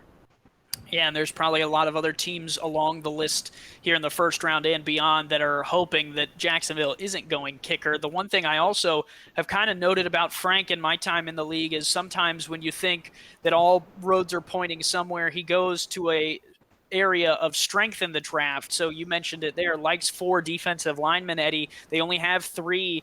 Who's to say that you couldn't pair a guy like Crone with Norwood and really wreak some havoc there on that defensive line if you wanted to? But like you said, with one kicker left in the draft, it might make that a need that, isn't as pressing as some of the other options, but is a need that you have to take. So we'll see exactly where Jacksonville goes. Minute and 40 kind of on the clock. But Chad, let's toss it to you. When you kind of look across the board now that you've made London's one selection tonight, who are your top players that are still kind of available and floating out there regardless of position? I mean, we've been talking about Robert Crone all night, obviously. So, he gets a nod there. Chance Wall gets a nod. A lot of people are talking about different linebackers. Don't sleep on Derek Williams, who led the SFLM in tackles, right? Led the SFLM in tackles by at least 20, if I remember right. So that's another player they can go after. There's Josh Rowe, who's also another player they can go after as well. So plenty of secondary, too, in this draft as well. Well, the selection is in for Jacksonville. We'll send it over to Cameron Irvine once again for the selection for the Kings. Before I get to the 14th pick, huge shout out to Chris Colon, who just recently signed as a free agent in Las Vegas. Stop leaving group DMs in the middle of a draft. You are ruining my night.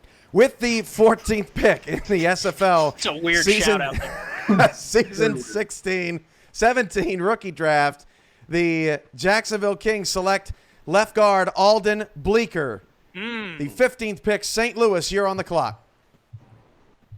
Well, the future has never been brighter than it is now for Alden Bleeker. He is heading to Jacksonville and the Kings, and he will pair up to protect Marcus Dunhill with, himself. There's no one on that offensive line except for Bleeker right now.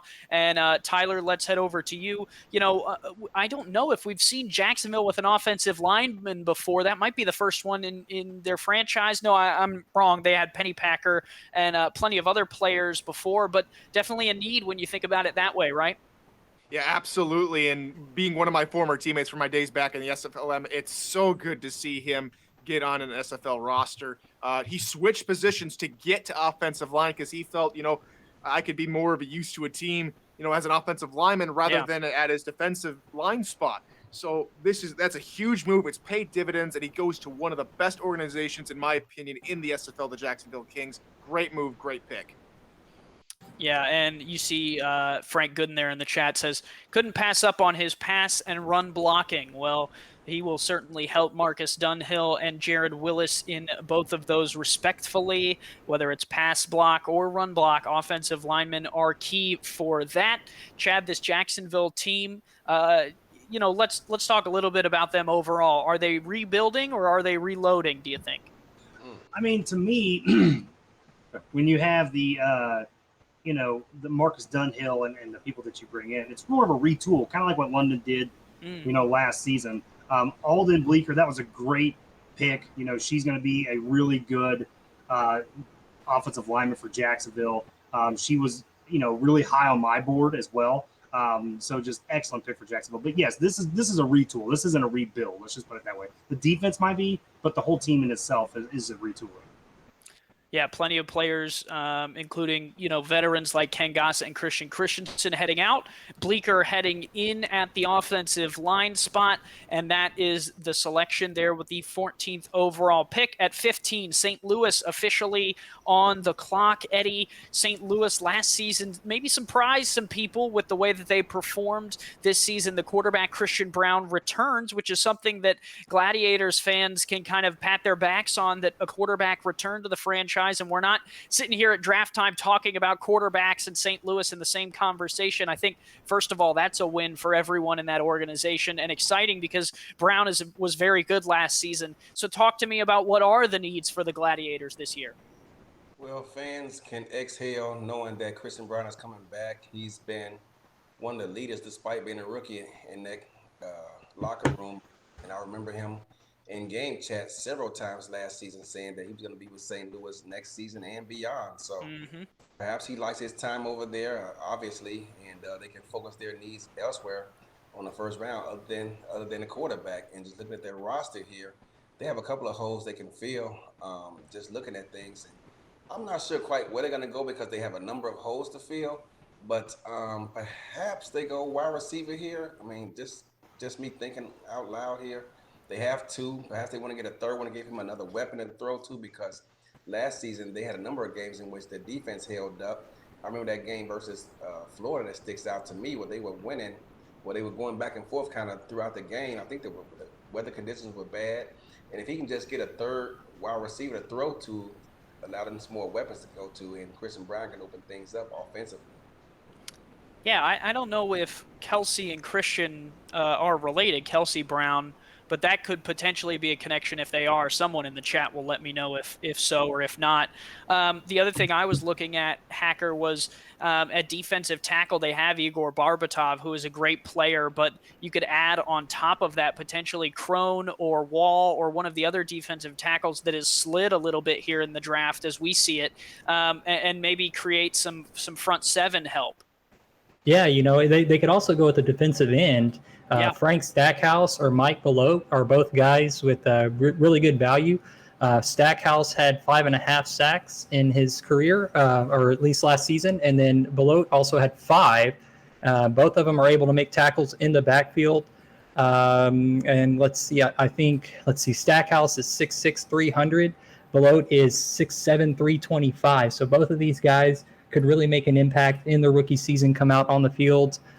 Stackhouse a little bit quicker to get to top speed, but both are very good at rushing the passer. Yeah, the chat seems to think that kicker could also be an option here. St. Louis, no kicker on the roster. Potentially they put to rest the kickers for this evening and the rest of the draft by selecting the final one on the table here.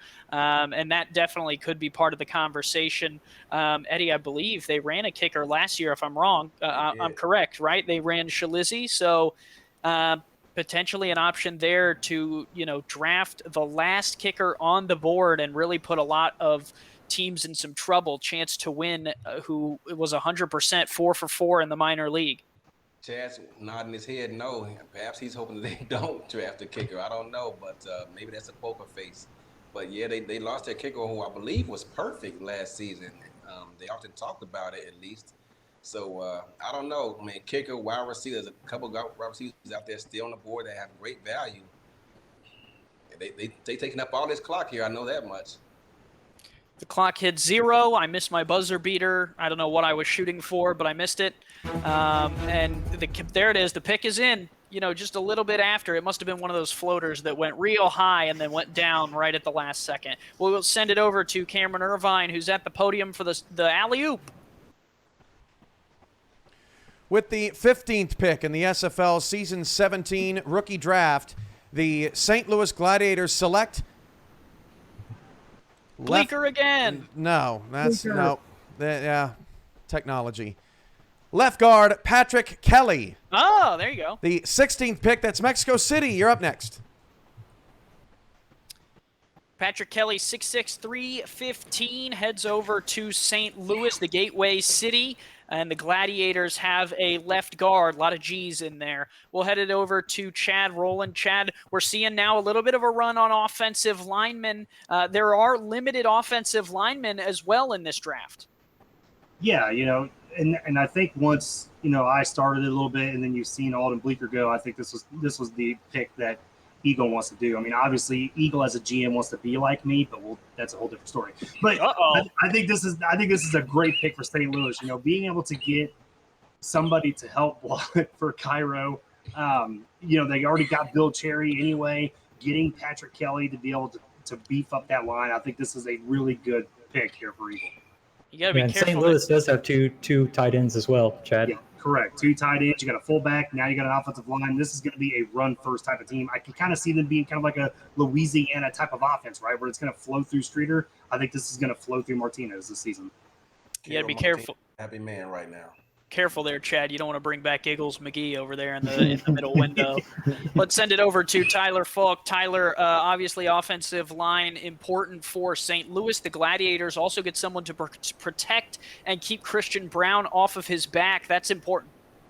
Especially how they finished out the season. A great start, 5-1 to start the season. They went 1-5 to finish. So definitely looking to maintain the momentum that they want to start this next season and maintain Christian Brown's posture, because a couple more hits and he could be having to walk around with a cane every once in a while. Speaking of canes, Eddie Gage, your thoughts on the selection? Well, I've always been a fan of old school football, and to see them with 2 tight ends, 2 offensive linemen, a fullback. Like I said, Cairo, he's real happy right now. And I can just imagine. I mean, he's already had pretty good success last season. And I'm sure he was the happiest man in the room when that pick was made.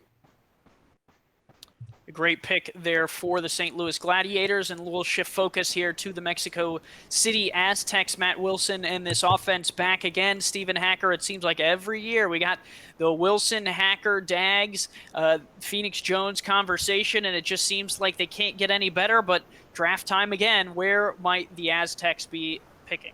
Yeah, they had a huge draft last season when they got Dan Tritz to come over, made a huge impact this last season as a rookie on the defensive line. But as I look at their team composition right now, the one glaring hole, just the red flag going off for me, is corner. They have no cornerback signed, and it couldn't have went any better. I was calling for Queen City at pick 8 to pick one of the 2 top value cornerbacks on the board, and here we are 10 or more picks later, and the 2 top corners are still on the board. So I expect Mexico City is just thrilled with their current situation, probably already had their pick turned in to sign one of those 2 cornerbacks. Yeah, and there also is potentially a sneaky need at strong safety. Ben Charbs on the roster at 57.5 isn't, from what we've seen in most SFL teams, a starting strong safety. So potentially a need there for an actual, front runner there, and let Charbs play kind of the nickelback position if that's something that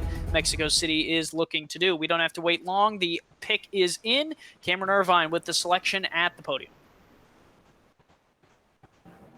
With the 16th pick in the SFL Season 17 rookie draft, the Mexico City Aztecs select this. Boy, I am just really having some trouble with this system today. I am so sorry. With the 16th pick, they select cornerback Gerard Brody. 17th pick, you're on the clock.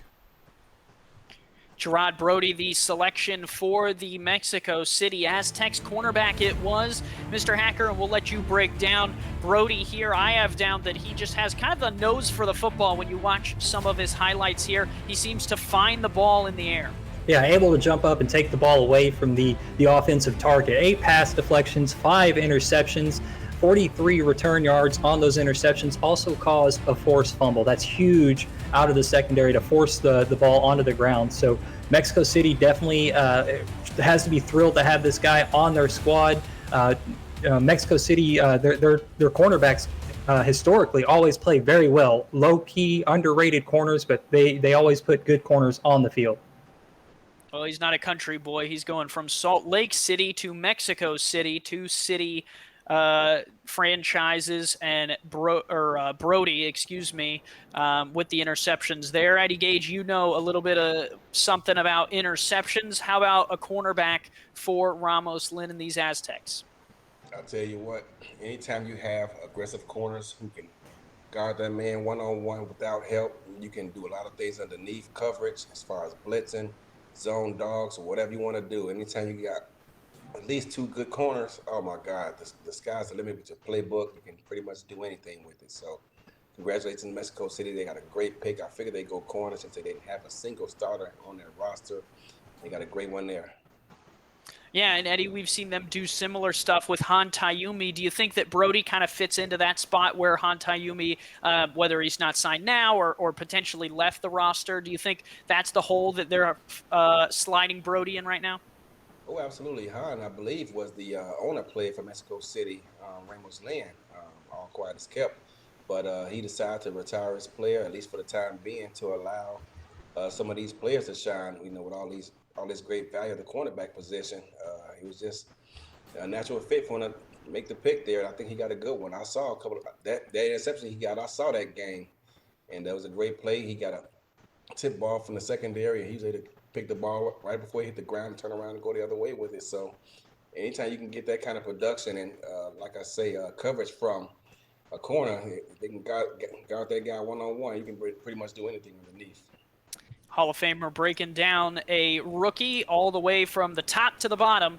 Someone starting their career and another guy in the Hall of Fame just looking for a pick six. Chad, we'll flip it over to you for the Las Vegas Fury. Another team now with a quarterback need. The Fury have that opening, and there's plenty of them on the board.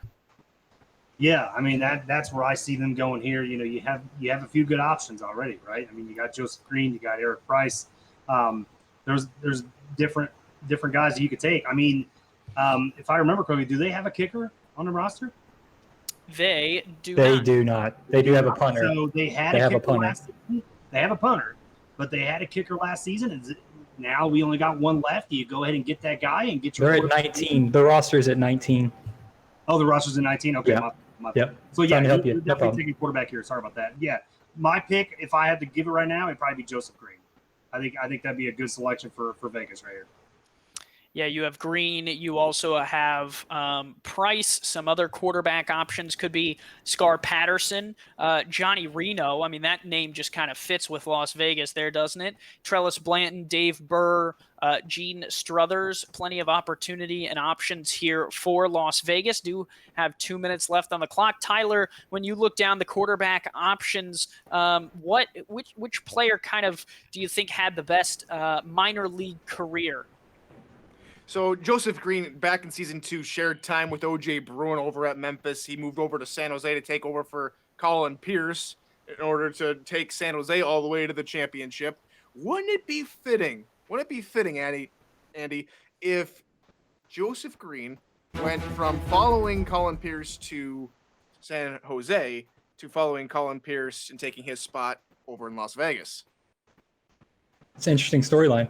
Yeah. Would be very fitting. We'll see if the Las Vegas Fury have bought into it. Let's send it over to Cameron Irvine at the podium for what we expect to be a quarterback. With the 17th pick in the SFL Season 17 rookie draft, the Las Vegas Fury select quarterback Joseph Green. 18th pick is up next. Joseph Green, 6'4", 230 pounds. There you go. Tyler got one, and we'll take a look, and we'll let you, Tyler, open it up with the highlights. I have down here that he's never afraid, calm, and collected. That throw there is on the money, but the next one is the big one. Absolutely. I am so happy for Joseph Green. Again, one of my former teammates over from Memphis back in season 2.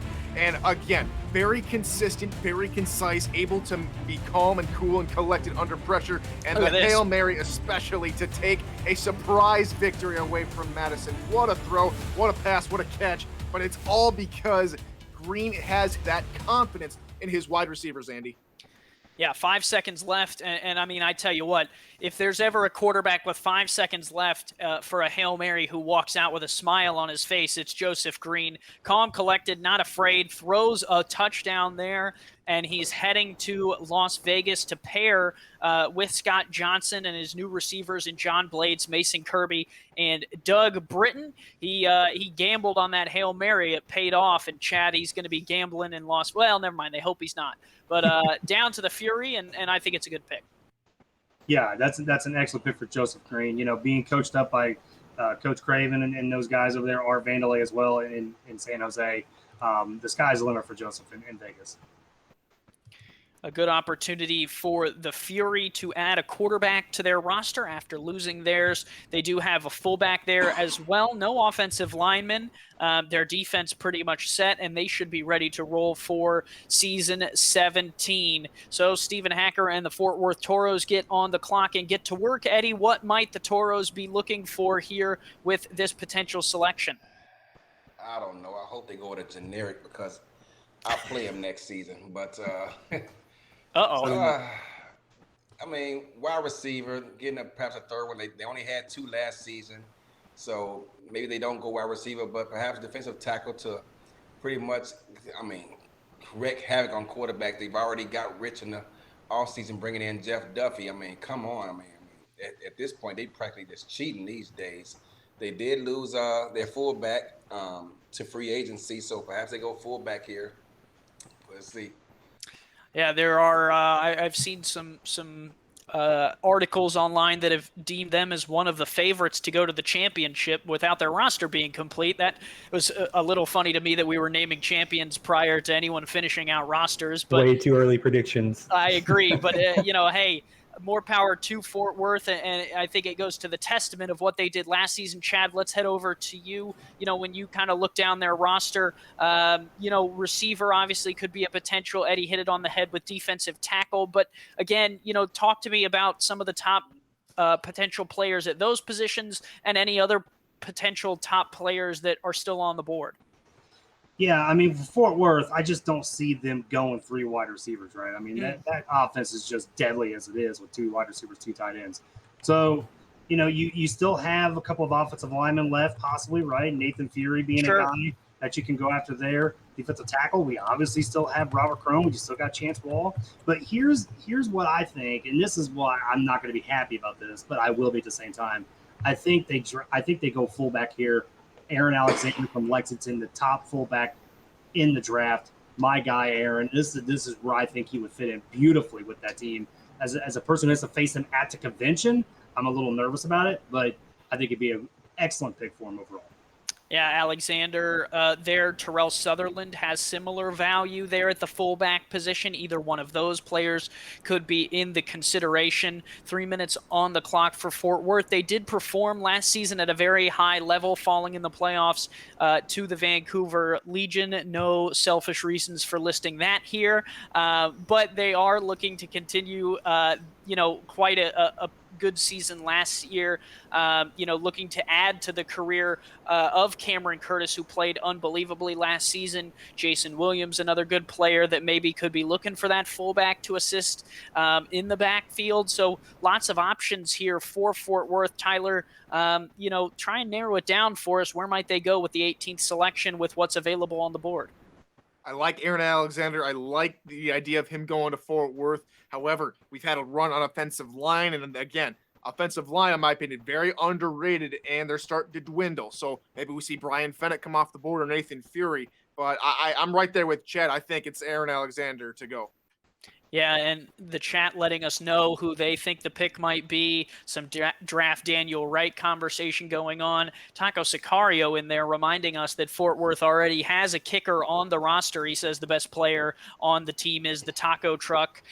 So we won't see kicker get taken away if that's where Baltimore would like to go with the next selection. But before that, Fort Worth has to pick, and the pick is in. Just like that, we'll send it over to Cameron Irvine for the selection. You know, I don't get a lot of perks as commissioner, but one of the perks is watching the war room for all the rookies, and this pick telling me to hurry up. It's hilarious. There you go. With the 18th pick in the SFL Season 17 rookie draft, you won't have to wait any longer. The Fort Worth Toros select. That's not, well, I guess you do. Wait some more, buddy. The Fort Worth Toros select fullback Aaron Alexander. 19th pick is up next. There you go, Aaron Alexander off the board, the fullback, and there's a live look. Oh, he's got his gym shirt on, Eddie. You got to love that. The guy's getting ripped, and he's ready to roll in Fort Worth. Yeah, I see him out there doing his thing. Yeah, he's got big shoes to fill. I believe it's Chris Comasek who left for Queen City to begin their coaching staff. But yeah, they got a good one, great value. Another guy who was always in chat. You love to see it, and solid guy, man. You see him out there all the time talking about his teammates and the plays they're making. So great pickup for Fort Worth. Yeah, we'll toss it over to Stephen Hacker, who got his guy here. But I have down here with these highlights, he's a thick bulldozer, 2 C's, and with soft hands, as you see here out of the backfield, with the catch and the juke. Yeah, and Andy, that was exactly one of the things we love about Aaron. And then it was just his off-the-field presence. In our time talking with him, we found him kind of early in the minor league season due to being in broadcast and things like that. We just kept seeming to kind of bump into each other, and it just worked out perfectly. And he embodies everything that we want to be on the Toros, and we're super excited to get to work with him and get him on the field. And another thing I wanted to announce or to bring up here live on the draft was we promoted Jason Williams to our head coach position. We felt like he did a great job with the Albuquerque Adams over their 3 seasons, and so he has been promoted to our head coach.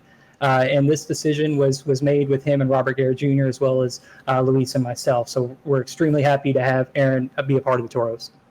There you go. So some news there for Williams, and Alexander jumps right in front of him for the blocking efforts. And Tyler, you said you like this player. We'll toss it over to you. Talk to me a little bit about how that helps Fort Worth's offense. Yeah, absolutely. He's going to do tremendous things in blocking up front and making sure that, again, he's going to do well in the passing game and helping out Cameron Curtis, but he's also going to be blocking really good for Jason Williams. He's an all-around guy. And to touch on Hacker's point about him being in broadcasting, first 2 games he calls in the SFL with me were both going into overtime. So this guy knows how to call some games, and some absolutely fantastic calls from him. Looking forward to see what he can do in Fort Worth. And amongst everybody in the league. T-Roy Gaines there on the live cam, and he shows that picture there, and that'll mean we'll have to move to this conversation with Baltimore because it's a juicy one. T-Roy Gaines moving to fullback in the offseason leaves the opening at halfback for another player. Baltimore needs a halfback. They have their full pick of the litter here, Chad, with all of them, and the conversation that I've seen, which is biggest in these mock drafts, is which running back is the best one on the board. And there are archetypes, so you get into the conversation about which archetype might Baltimore go for. The top back at each archetype is Brad Jones, Douglas Brown, and Randy Squarebush. But where do you actually see Baltimore potentially going if running back even is the decision? Well, you know what? Let me put on my GM hat for Baltimore that I used to wear for a few seasons. Yeah. I mean, here's my thinking. I all these running backs are fantastic, right? And T-Roy moving over to fullback was something that was discussed when I was there. So, wanting to do this now, I think was the best move for TJ and them guys. I believe in my mind, and I've been trying to tell them this, passing the torch to Bailey O'Shaughnessy, I think is the best move for them. Fort Worth drafting Aaron Alexander. Let's just go ahead and just draft the running back from Lexington now. in Bailey O'Shaughnessy. I think he's a complete package. He's got the best build, I think, out of all of them, and I think he would just tear up hell in Baltimore this season.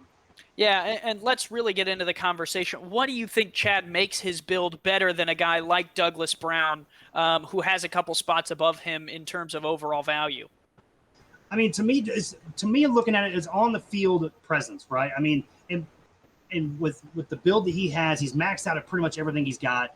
Sure. You know, and looking at the off the field thing as well. I mean, and Bailey has been a writer for the SFL, if I remember correctly. You know, he's done a lot of things for the community. He was one of the best locker room presences I had. To me, he's the clear-cut number one running back. Hopefully Baltimore will feel the same. Yeah, you do have Douglas Brown right there. The difference between the two, everything is maxed out except for pass block, which is higher for O'Shaughnessy. Secure ball is higher for Douglas Brown. Comes down to which you prefer out of those two. The chat wants us also to make sure that we're talking about Jimmy Hazard there, who is just a little bit, in that conversation as well, almost a full point below Bailey O'Shaughnessy. The difference there from him coming a little bit in the jump area, which at least for me, not an area that I look at for running backs, a little bit lower on catch, and then missing the pass blocking as well that O'Shaughnessy has. Is finesse is even the area they go. T-Roy Gaines was a balanced back, Eddie. They could go finesse. They could also go power. Square Bush is there along with Trey Fennick or Adrian Ellis. T-Roy Gaines has to make that decision as general manager. Eddie, talk to me a little bit about archetypes here. I'm really going to put you in the mud. Which one is best and why? Man, that's been a big topic of discussion with the owners lately. They tend to think that the power backs are pretty much overpowered. I myself, I'm a fan of finesse backs. I got DJ Moses back there doing his thing. You can't go wrong either way. But in terms of which guy I'm going to go with, I'm going to tell you right now, I love Hazard. I love Douglas Brown. I love O'Shaughnessy. Heck, Square Bush is pretty good too. But, man, it's something about Jimmy Hazard. That guy is electric, man. I seen his interview with Ashley. I mean, he was just so excited just to be a part of the SFL community. He was out there flexing. I mean, his energy is just, it's contagious. And I'm really rooting for that guy because there's only so many spots to go on. I hate for anyone to have to go back to the minors or perhaps start their career over with, but I'm really rooting for Jimmy Hazard.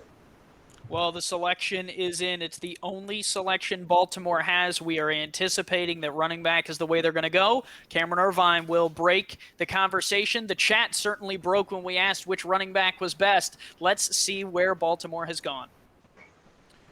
With the 19th pick in the Season 17 SFL Rookie Draft, the Baltimore Vultures select running back Jimmy Hazard. Yes!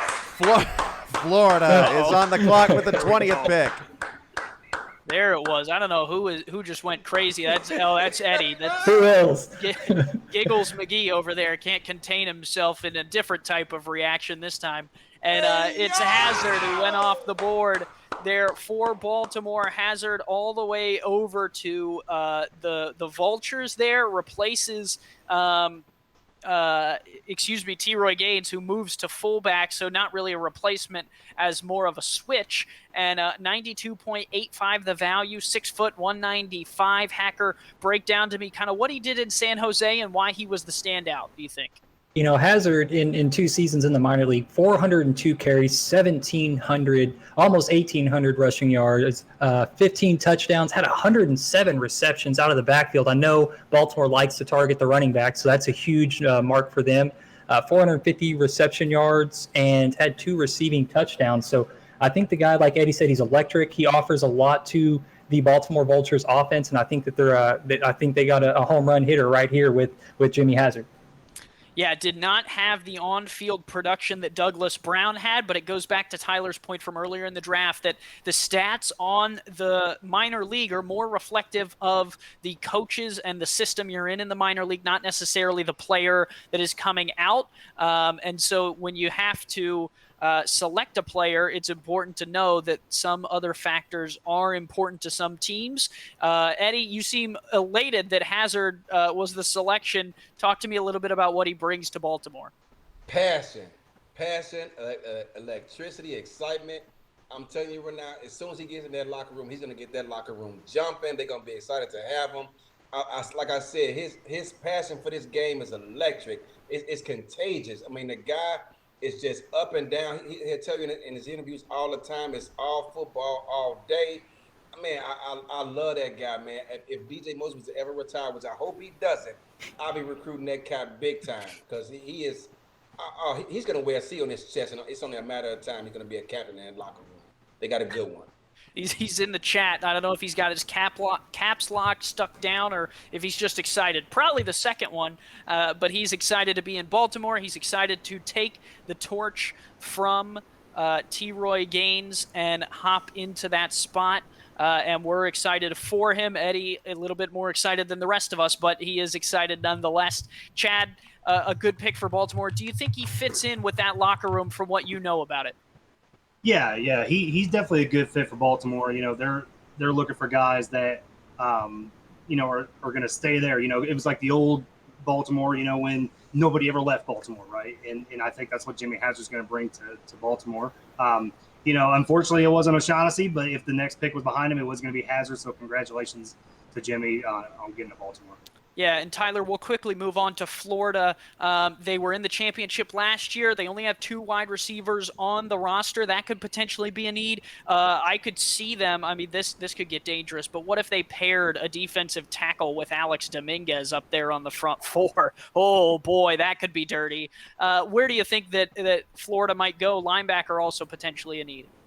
We have no defensive tackles off the board yet. That could easily be the case. I do think, though, they're going to go linebacker. I think Bogey Barr or Philadelphia Collins comes off the board. That's where I'm going. Well, the pick is in. They were quick with it. Let's send it over to Commissioner Cameron Irvine for the selection. With the 20th pick in the SFL Season 17 rookie draft, the Florida Storm select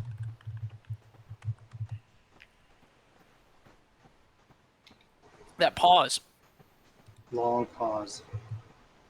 tight end, Paulie Truth. Denver's on the clock with the 21st pick. Oh, interesting. We didn't see tight end as a potential option, Tyler, but Paulie Truth, the selection there, had 16 receptions on 1 touchdown, over 179 yards in the minor league. Talk to me a little bit about Paulie. Yeah, just 1 touchdown on 20 targets as well. So definitely not being used a whole lot in Albuquerque, but we know that Albuquerque loves to use their wide receivers. So didn't get to see a whole lot of Mr. Truth. But what can he do now in Florida? He's got Ron Cochran, Hall of Famer or future Hall of Famer, throwing the ball to him, who loves to spread the football around. So this is a great pickup. Now it's up to Paulie to see what he can do in Florida. Chad, he pairs with Verdon Zarkov, a 2 tight end set for Florida. They made the championship before, and they're trying to do it again. They do have 2 offensive linemen as well. How does that affect the offense? Yeah, I thought either they can go tight end or maybe try to find a replacement for J.W. Doyle. But great pick here for them. Paulie, I think, to me, was the number 1 tight end option in this draft. Trying to find their next Optimus Klein, right? He was a tight end at one point over there. So good pick by Mighty, good pick by Doyle, and I think he's going to be very successful there in Florida.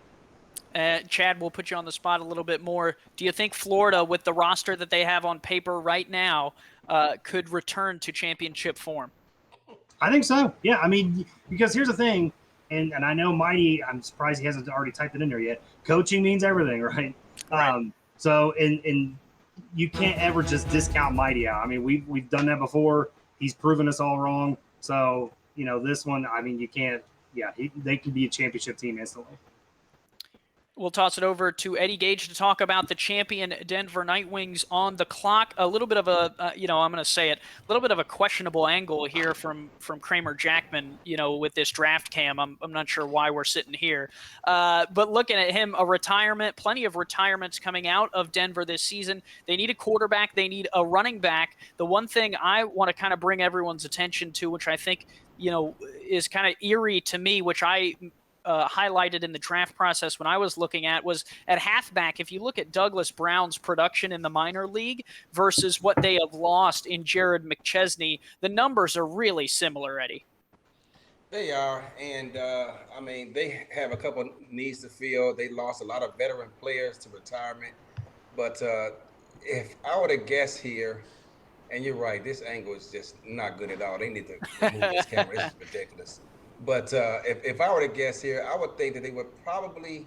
I mean, Adam Wiseman, he's coaching the team now, so the question mark is going to be: does he keep the same coaching philosophy and same strategy, or does he try to make a name for himself? But if they do keep that same philosophy, I'm going with perhaps power back Randy Squarebush. Yeah, Squarebush, another interesting option. O'Shaughnessy still on the table as well. But Hacker, quarterback, is here as well. Two very important needs. Every team needs a quarterback. But the conversation could be had about them potentially waiting until later in the draft to grab a quarterback if they have these selections. And they do. They moved up, obviously, to the 29th, or the 29th selection, earlier. So, is it quarterback or running back here, Hack? If it's me, I go with running back. And the reason why I say that is because I think that Denver's looking for a power back. And at that point, that it's just a thinner market there than at quarterback. The quarterbacks are still pretty close together value-wise, unless you just absolutely love a guy. Then I think that they're kind of forced to lean more towards running back at this point. Just some off-the-wall suggestions. Not that I think that they're going to do anything, but it's possible they look for a linebacker, or it's possible that they might also go corner if they wanted a nickel spot on their defense. Just because corner and defensive back is thinning out a little bit, so that could be something they go for. But I think everybody's just kind of waiting to see if it's the quarterback or the running back. But if you ask me and how I would weigh it, I would be looking running back here. I'm going to jump in real quick because Sure. It's all to do with what just happened a few hours ago with the draft trades, how they traded their picks. So the only other team that Denver is competing with for a quarterback, or at least for a starting quarterback, is Houston, who they just traded the 38th and 39th pick for. So Denver, now with pick number 29, don't have to worry about Houston picking a quarterback before them unless Houston trade back up into the draft. So, depending on what Denver does, I think that they're not going to pick a quarterback here. They're picking quarterback round 2 and pick 29. This could either be a running back or a linebacker. Yeah, they have that draft insurance. That's a great point, Tyler. Great point. Yeah, very astute, Tyler. Well, the pick is in. We don't have to wait much longer. The chat doesn't have to debate which running back it'll be. If it'll be a running back even, we'll send it over to Cameron Irvine for the 21st selection. With the 21st pick in the SFL's Season 17 rookie draft, the Denver Nightwings select free safety Isaiah King III. San Diego has the 22nd pick. Wow, not the direction we thought at all. Very, very interesting. And there is a look at Mr. King III, a very good player, not to take anything away from Isaiah King III, because he was one of the players which I think we mentioned earlier in the draft as someone to keep an eye on, but certainly not the running back or quarterback that we thought that Denver would take early here in this draft. Let's take it to you, Chad. They skip on the offensive side. They go defense first, and we'll take a look here at Isaiah King's highlights. I have down that he's sneaky, and a lot of the time he tricks the QB into mistakes by looking as if he's underneath and out of position. Yeah, I mean, and you can see right there, he's got good hands as well, being able to make the interceptions. One of those guys has been described as a sneaky player. This is a really interesting pick by Denver. I want to see kind of where they go with the 29th, but if you don't have to necessarily go for that quarterback or running back and you have your draft picks in place, go get a guy that can help you on the defensive side of the ball. I think this is a really good pick for them.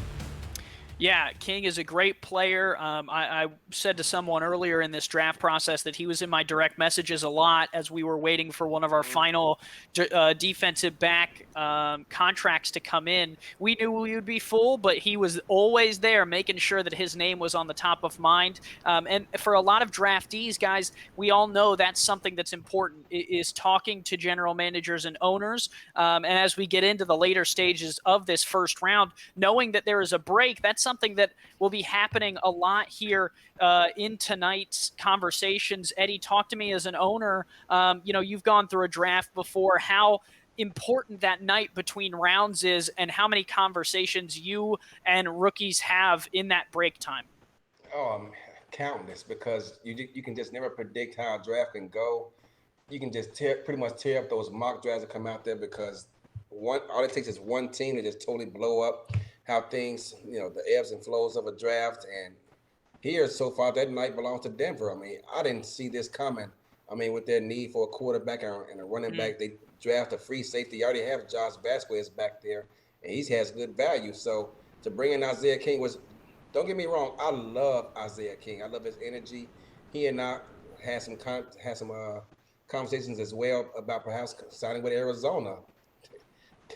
Don't at me, but yeah, I mean, he's another guy who's electric, and I see him. He's on pretty much everyone's social media and content. He's showing up everywhere. Everywhere you look, he's there, present. He loves the league, and I mean, I'm just saying I gotta face him because he's in my division. But congratulations to Denver. They picked up a great player who has a great attitude. Yeah, King definitely active on the Discord DMs, and if you don't get drafted over the next 3 selections, that's what I would urge you to do tonight, is reach out to anyone who has openings at the positions you're at. Try and get in the conversation for rounds 2 or 3. Make your name known. That's the only way that they will know who you are. Well, San Diego, speaking of knowing who they are, Leon Thunderman with the #1 overall pick, Hacker.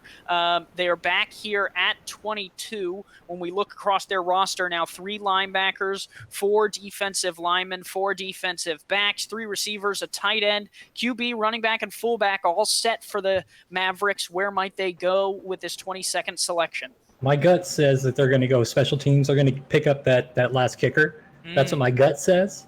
But there is need for a nickel defensive back for them. That they need that 5th defensive back on the field. So it could be a corner, could be a safety. But those are my 2 gut instincts. Maybe a second tight end, but that doesn't really fit what San Diego is trying to do. I don't think the pick for me for San Diego, if I had to pin, it's a kicker. Yeah, Thunderman slides in there with Devin King and Pete Mitchell. A kicker would slide in. It would be the last kicker off the board, which I'm sure would make quite a few teams a little bit sweaty, knowing that they're not going to have that star kicker going into season 17. We've seen a lot, and we've talked a lot about, hey, is this the spot for that final kicker to go? Over the last 15 picks or so, and it just hasn't been, but this could be the spot for chance to win. Eddie, do you think that's where San Diego should go, or are there other areas of need? And for you as a defensive guy, how important is that nickel defensive back? I mean, Parker Thomas, he's our slot corner. He won Defensive Player of the Week. He was the difference between us winning and losing versus Sioux Falls a couple years ago with that pick. A couple of seasons ago with that pick 6. I love to have that third nickel back. I think it's an essential part of a defense in terms of play calling ability, but they also need a kicker, and there's only one left on the board, so there's a number of different ways that San Diego can go here. Yeah, and a lot of time to grab the other defensive back. A lot of defensive backs still on the board. That was a position we knew coming into the draft that was rich with players. Kicker was not. Chad, as a GM, how do those things kind of weigh in? Yeah, I mean, it's, an interesting dilemma they got here. I mean, obviously, a team that, when you watch them defensively in some games, they just look like they got burnt deep. I can see them going with a corner or safety here. You still got Cody Griffin on the board, Josh Rose still on the board. So you have some options. They could go kicker and just be done with that as well. So either way, I think they're in a good position. Cameron Irvine is at the podium with the selection. We'll send it over for the 22nd pick. With the 22nd pick in the SFL Season 17 rookie draft, the San Diego Mavericks select outside linebacker Stephon Forge. DC has the 23rd selection. You're on the clock. Okay, Stephon Forge, the selection there for San Diego at 22 overall. We'll send it over to Eddie. Eddie, a 4th linebacker, the 3rd one listed as outside linebacker there. They do have Pete Mitchell listed there. I believe he's played safety before. Maybe that gets adjusted? Is that kind of the thought process here, do you think? That's the only thing I can think of. They could be going base 3-4. Eddie. Could be going 3-4. Could be going base 3-4. But with 3 outside linebackers. Yeah, that's only 2 outside linebackers, 2 inside linebackers with a 3-4. Maybe, yeah. Okay. The only thing I can think of is that they're going to convince someone on the roster, or perhaps even Steven, to switch positions. Yeah, He'd be Pete Mitchell. yeah, that's what I'm saying. I think maybe Mitchell, you could sign, adjust his restructure the contract to a safety position. Maybe that's the conversation. Yeah. It's interesting. I'm not sure exactly what the thought process there is. I'm sure they have one, Hack, and as owners, that's something that is tricky, right? Is trying to figure out what the other teams are going to do. Certainly a little bit of a surprise there with Forge coming off the board when we thought, whether it was kicker, offensive line, maybe it's a second tight end. I personally thought linebacker was completely out of the conversation. But it just goes to show, a lot of the times you're right. You can't predict what people are doing, and if San Diego has a plan, then it's better to just sit back and respect it and let them explain what their vision is. But as I look through it, Pete Mitchell's a 6', 245 outside linebacker, and Devin King is a 5'11", 240-pound outside linebacker. So options there. They definitely could make that jump over to safety. I got confirmation that it's a second inside linebacker drafted. Okay, go ahead, Andy. Sorry. Yep. Okay. So an inside linebacker. Okay. So there you go. So 4 down linemen, 4 linebackers on the roster for San Diego. So a little less conversation there about where he'll play. Maybe some versatility there between a 3-4 and a 4-3, Eddie, in terms of base defense. Yeah, that's going to be confusing because you're going to have value that's going to be sitting on the bench pretty much.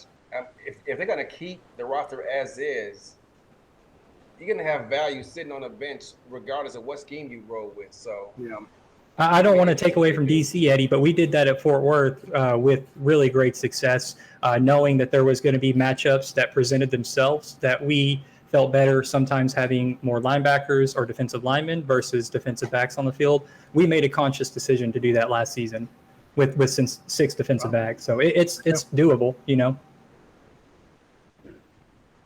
Certainly, and so we won't take much away from San Diego. Obviously, they have their goals in mind, and we look forward to seeing that play out on the field.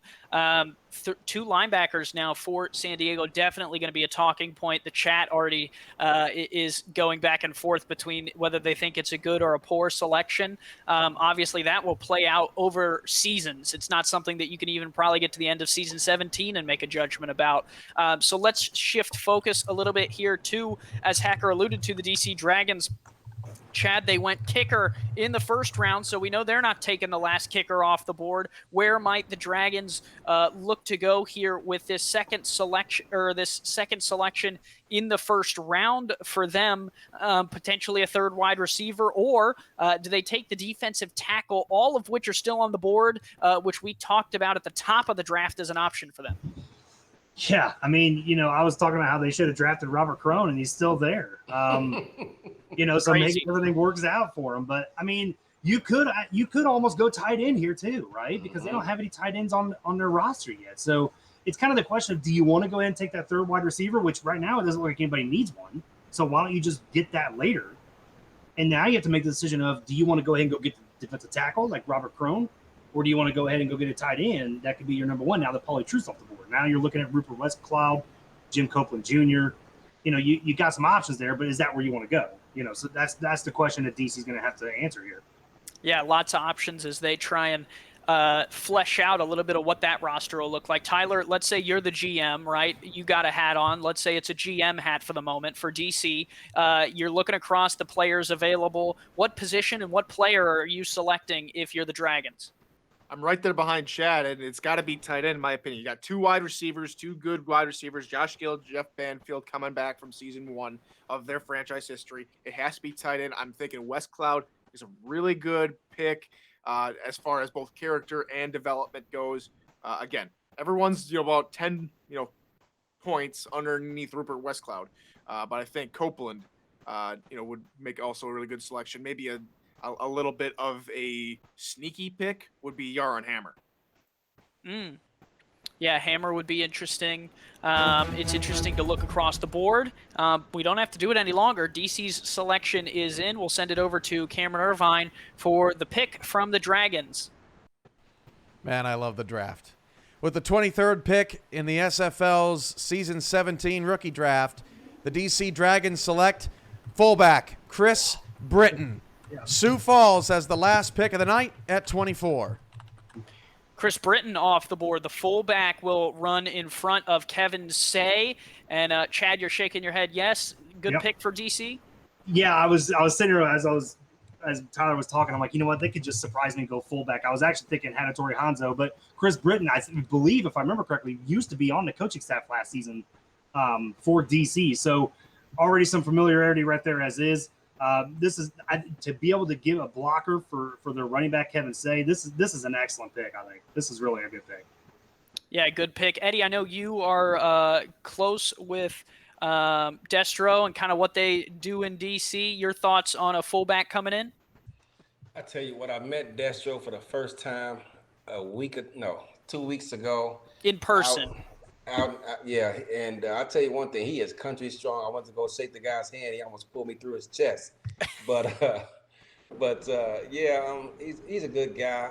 He comes off sometimes as brash, but he's a good guy. He got a good heart. But that move kind of surprised me a bit. I mean, fullback was a need, but I thought they were going to go elsewhere, perhaps with third wide receiver. But I mean, I've been shocked a couple times tonight, so why not keep the trend going? You've had a wide range of emotions, from shock to laughing to screaming about Hazard. I mean, Eddie has shown a full display and range here. Hacker, on the other hand, I don't think has opened his mouth or changed his look for more than a couple minutes. Hacker, we'll switch focus here to our last selection of the first round, 24th pick for the Sioux Falls Sparrows. Earlier in the draft, they took Axel Raven at linebacker. Where do you think they might go here? You know, they could look to bolster up their front seven. I think, now we're looking Robert Crone into the first round. I mean, that's huge value for what he presents amongst his peers. Or, looking at defensive end, Frank Stackhouse is still there. Mike Belote's still there. I think those are some guys that Sioux Falls could add and help their front seven. Definitely would increase their defense. Finished 3-9 last season, so definitely need a little bit of help on the defensive side of the ball, going negative 139 on total points against. So it's pretty net points. So it's pretty tough, and I think that you get really good on defense by building your defensive line. Yeah, and we also thought, there's a lot of teams that could have a need for defensive tackle, and with limited numbers of them on the board, we thought they might go in a hurry. They haven't gone at all. We haven't seen one of them. Could Sioux Falls potentially put one on the board here to make sure the first round doesn't escape without a tackle going away? Queen City sits behind them at 25 after the trade, so they will have all night and all day tomorrow before the draft to ponder their selection. Louisiana will wait to see what Queen City does, but before any of that can happen, Sioux Falls has to make the selection. So, Eddie, we'll kind of toss it back to you before we go back down the pile. Talk to me about the Sparrows and what they might do here, do you think? Sioux Falls has had, I believe, 3 linebackers on their roster for as long as I can remember. They only had one coming into this draft. They signed another one today in Axel Raven, who, in my opinion, the best linebacker available in the draft. I think they may even sign another one and add a third to their roster. So we'll see. There apparently tonight is no limit on how many linebackers you can add to your franchise roster. I thought it might have been 3. It is 4. We've seen a franchise do that, so who knows? Sioux Falls could do that as well. They, like you were saying, Eddie, I think in round 1 you were saying they could add another offensive lineman. That's a potential for them as well. Chad, do you think the extra offensive lineman could help Colin Hart's production, which I think took a little bit of a hit last season? Yeah, I think it could. I mean, obviously, you still have, some value there. Like I said, Nathan Fury is still there. Could be a good pick for Sioux Falls. I truly think they just need to go Robert Crone and get that front seven. The defense kind of took a hit this past offseason. So getting him would be a good player. Linebacker wise, you can go different directions, but I truly think it's going to be defensive tackle right here. Chat saying maybe Philadelphia Collins or Josh Slapp could get in there as well. Tyler, your thoughts on the best available players, not only right now, but also, potentially for Sioux Falls? Right, for Sioux Falls. I mean, I like Slapp. I like Philadelphia Collins, because who are you going to put next to Nick Fargo? Who's you going to put next to that beast of a man, Mr. Fargo, on the linebacking core? So maybe they go linebacker here. Maybe they do go Collins or someone like that. No tight ends taken off the board. So again, we got Rupert Westcloud still sitting there, Jim Copeland Jr. We've been talking about those two all night. Definitely a couple of good players that could go. A couple of linemen went off the board. Maybe they go linemen with Johnny Van Man or Brian Fennick. Let's see, going down the line. Again, they have probably no more need for corners because they have 5 defensive backs already. So people like Frank Stackhouse and John Swift might see their name come off the board here. We'll have to see it fix in. Last pick of the first round, Cameron Irvine, take us away. With the 24th pick and the last pick of the first round, the Sioux Falls Sparrows select center Nathan Furry. We'll see you back here tonight, same time, same place, for what will probably be about a 5-hour marathon as we go through rounds 2 and 3. Second round starts tomorrow night. Nathan Furry, the selection there. Chad, talk to me about a center coming off the board there, adding to the offensive line for Sioux Falls. Yeah, I mean, they had 2 offensive linemen, I think, at one point in their past. Getting that blocking help for Colin Hart. I mean, they do have, 4 wide receivers, so it kind of makes me wonder if they're going to try to change things up and go a little bit more pass heavy. But, when you got Julian Tyree and you got Colin Hart, get the blocking up front. You already got Charlamagne Cornelius. Go with Nathan Furry here. That's an excellent pick. Eddie, how does an extra offensive lineman potentially help the running game of Hart? And do you think this was a great pick? Well, they had 2 last season. Coming into this draft, they only had 1. So I thought they might get a right guard to pair with Dusty Wilson. But they got a center, and like Chad said, they have 4 wide receivers. So perhaps we're looking at a different offense next season for Sioux Falls. Wow, this draft's been crazy just thinking about all the stuff that's been done. But, yeah, I mean, you can never have enough offensive linemen. I got 2 of them. I love both of them. All right, Hack, we'll start with myself, and then we'll go to you. What we're going to do is we're going to go down the table to end this thing out. We're going to name one player we're surprised was not selected and think will go tomorrow, and then we're going to name our biggest surprise of this first round. For me, it's Forge there to San Diego as the biggest surprise, and I am surprised that Douglas Brown, the halfback, made it out of the first round. I thought he was a perfect fit for Denver, and I'm looking forward to seeing where he might end up tomorrow. Steven, your thoughts? Yeah, you took mine because you listed 3, but Douglas Brown was a big shock to me, making it out of the first round. But somebody else that I had a first-round grade on was Nate Ritters, as well as Kelsey Brown. Doug Spelling, I know, got a lot of late love, a big push, as the draft got closer. But, those are some dynamite playmakers that are just sitting there waiting in the second round. Eddie, your thoughts on the first round and who you think it should have made it in the first round? I thought Denver was going to continue that tradition of getting the power back, and I thought for sure that Randy Squarebush was headed their way. But they shocked me and drafted a second free safety in Isaiah King. I love that kid. I just didn't think they would go with a free safety. So Squarebush would be number 1. And I'd like to see Mike Savage get drafted. He's another guy. I think I don't know if he's related to his buddy over there, or if they're brothers or friends or what, but Mike Savage, and I thought he was going to get picked, and hopefully he'll get picked up tomorrow. Chad. But yeah, Nate Ritters too. Yeah, Ritters is good. Chad, your thoughts? I mean, 3 kickers in the top 10. Who would have thought, right? Yeah, true. especially when you're looking at all these teams. We talked about how many teams needed defensive linemen, and there wasn't a single one. I mean, that just blew my mind. That to me was the most. I thought Houston probably should have went in a different direction instead of kicker. I get why though. When there's already some off the board, but a guy that was first round grade for me, definitely for sure, and not just I'm biased because he's from Lexington, but Josh Rowe, safety. Isaiah King's a great player, and I think he's going to play very well in Denver. Jahar Brody is going to be a good player for Mexico City, but the team's going to be looking at something in the secondary. I would figure Josh Rowe would have been first round. And Tyler. Chad, we're going to have a talk because you stole mine, right? No, but seriously, I'm really happy for everybody that got picked today. Jimmy Hazard, probably one of the biggest surprises, especially, from me. Again, Bailey O'Shaughnessy was the talk of the town. going into the draft. I'm thinking, all right, maybe it's Bailey O'Shaughnessy going first. Surprise. And it's a welcome surprise that Jimmy Hazard gets picked off. He's a great kid. Happy to see him get in the SFL.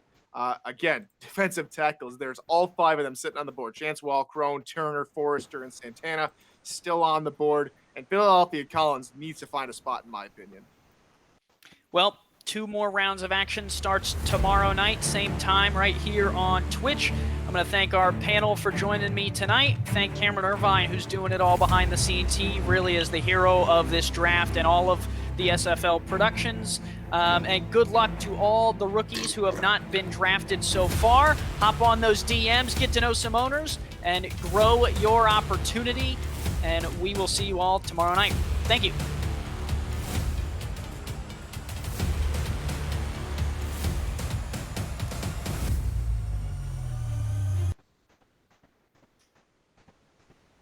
That was fun.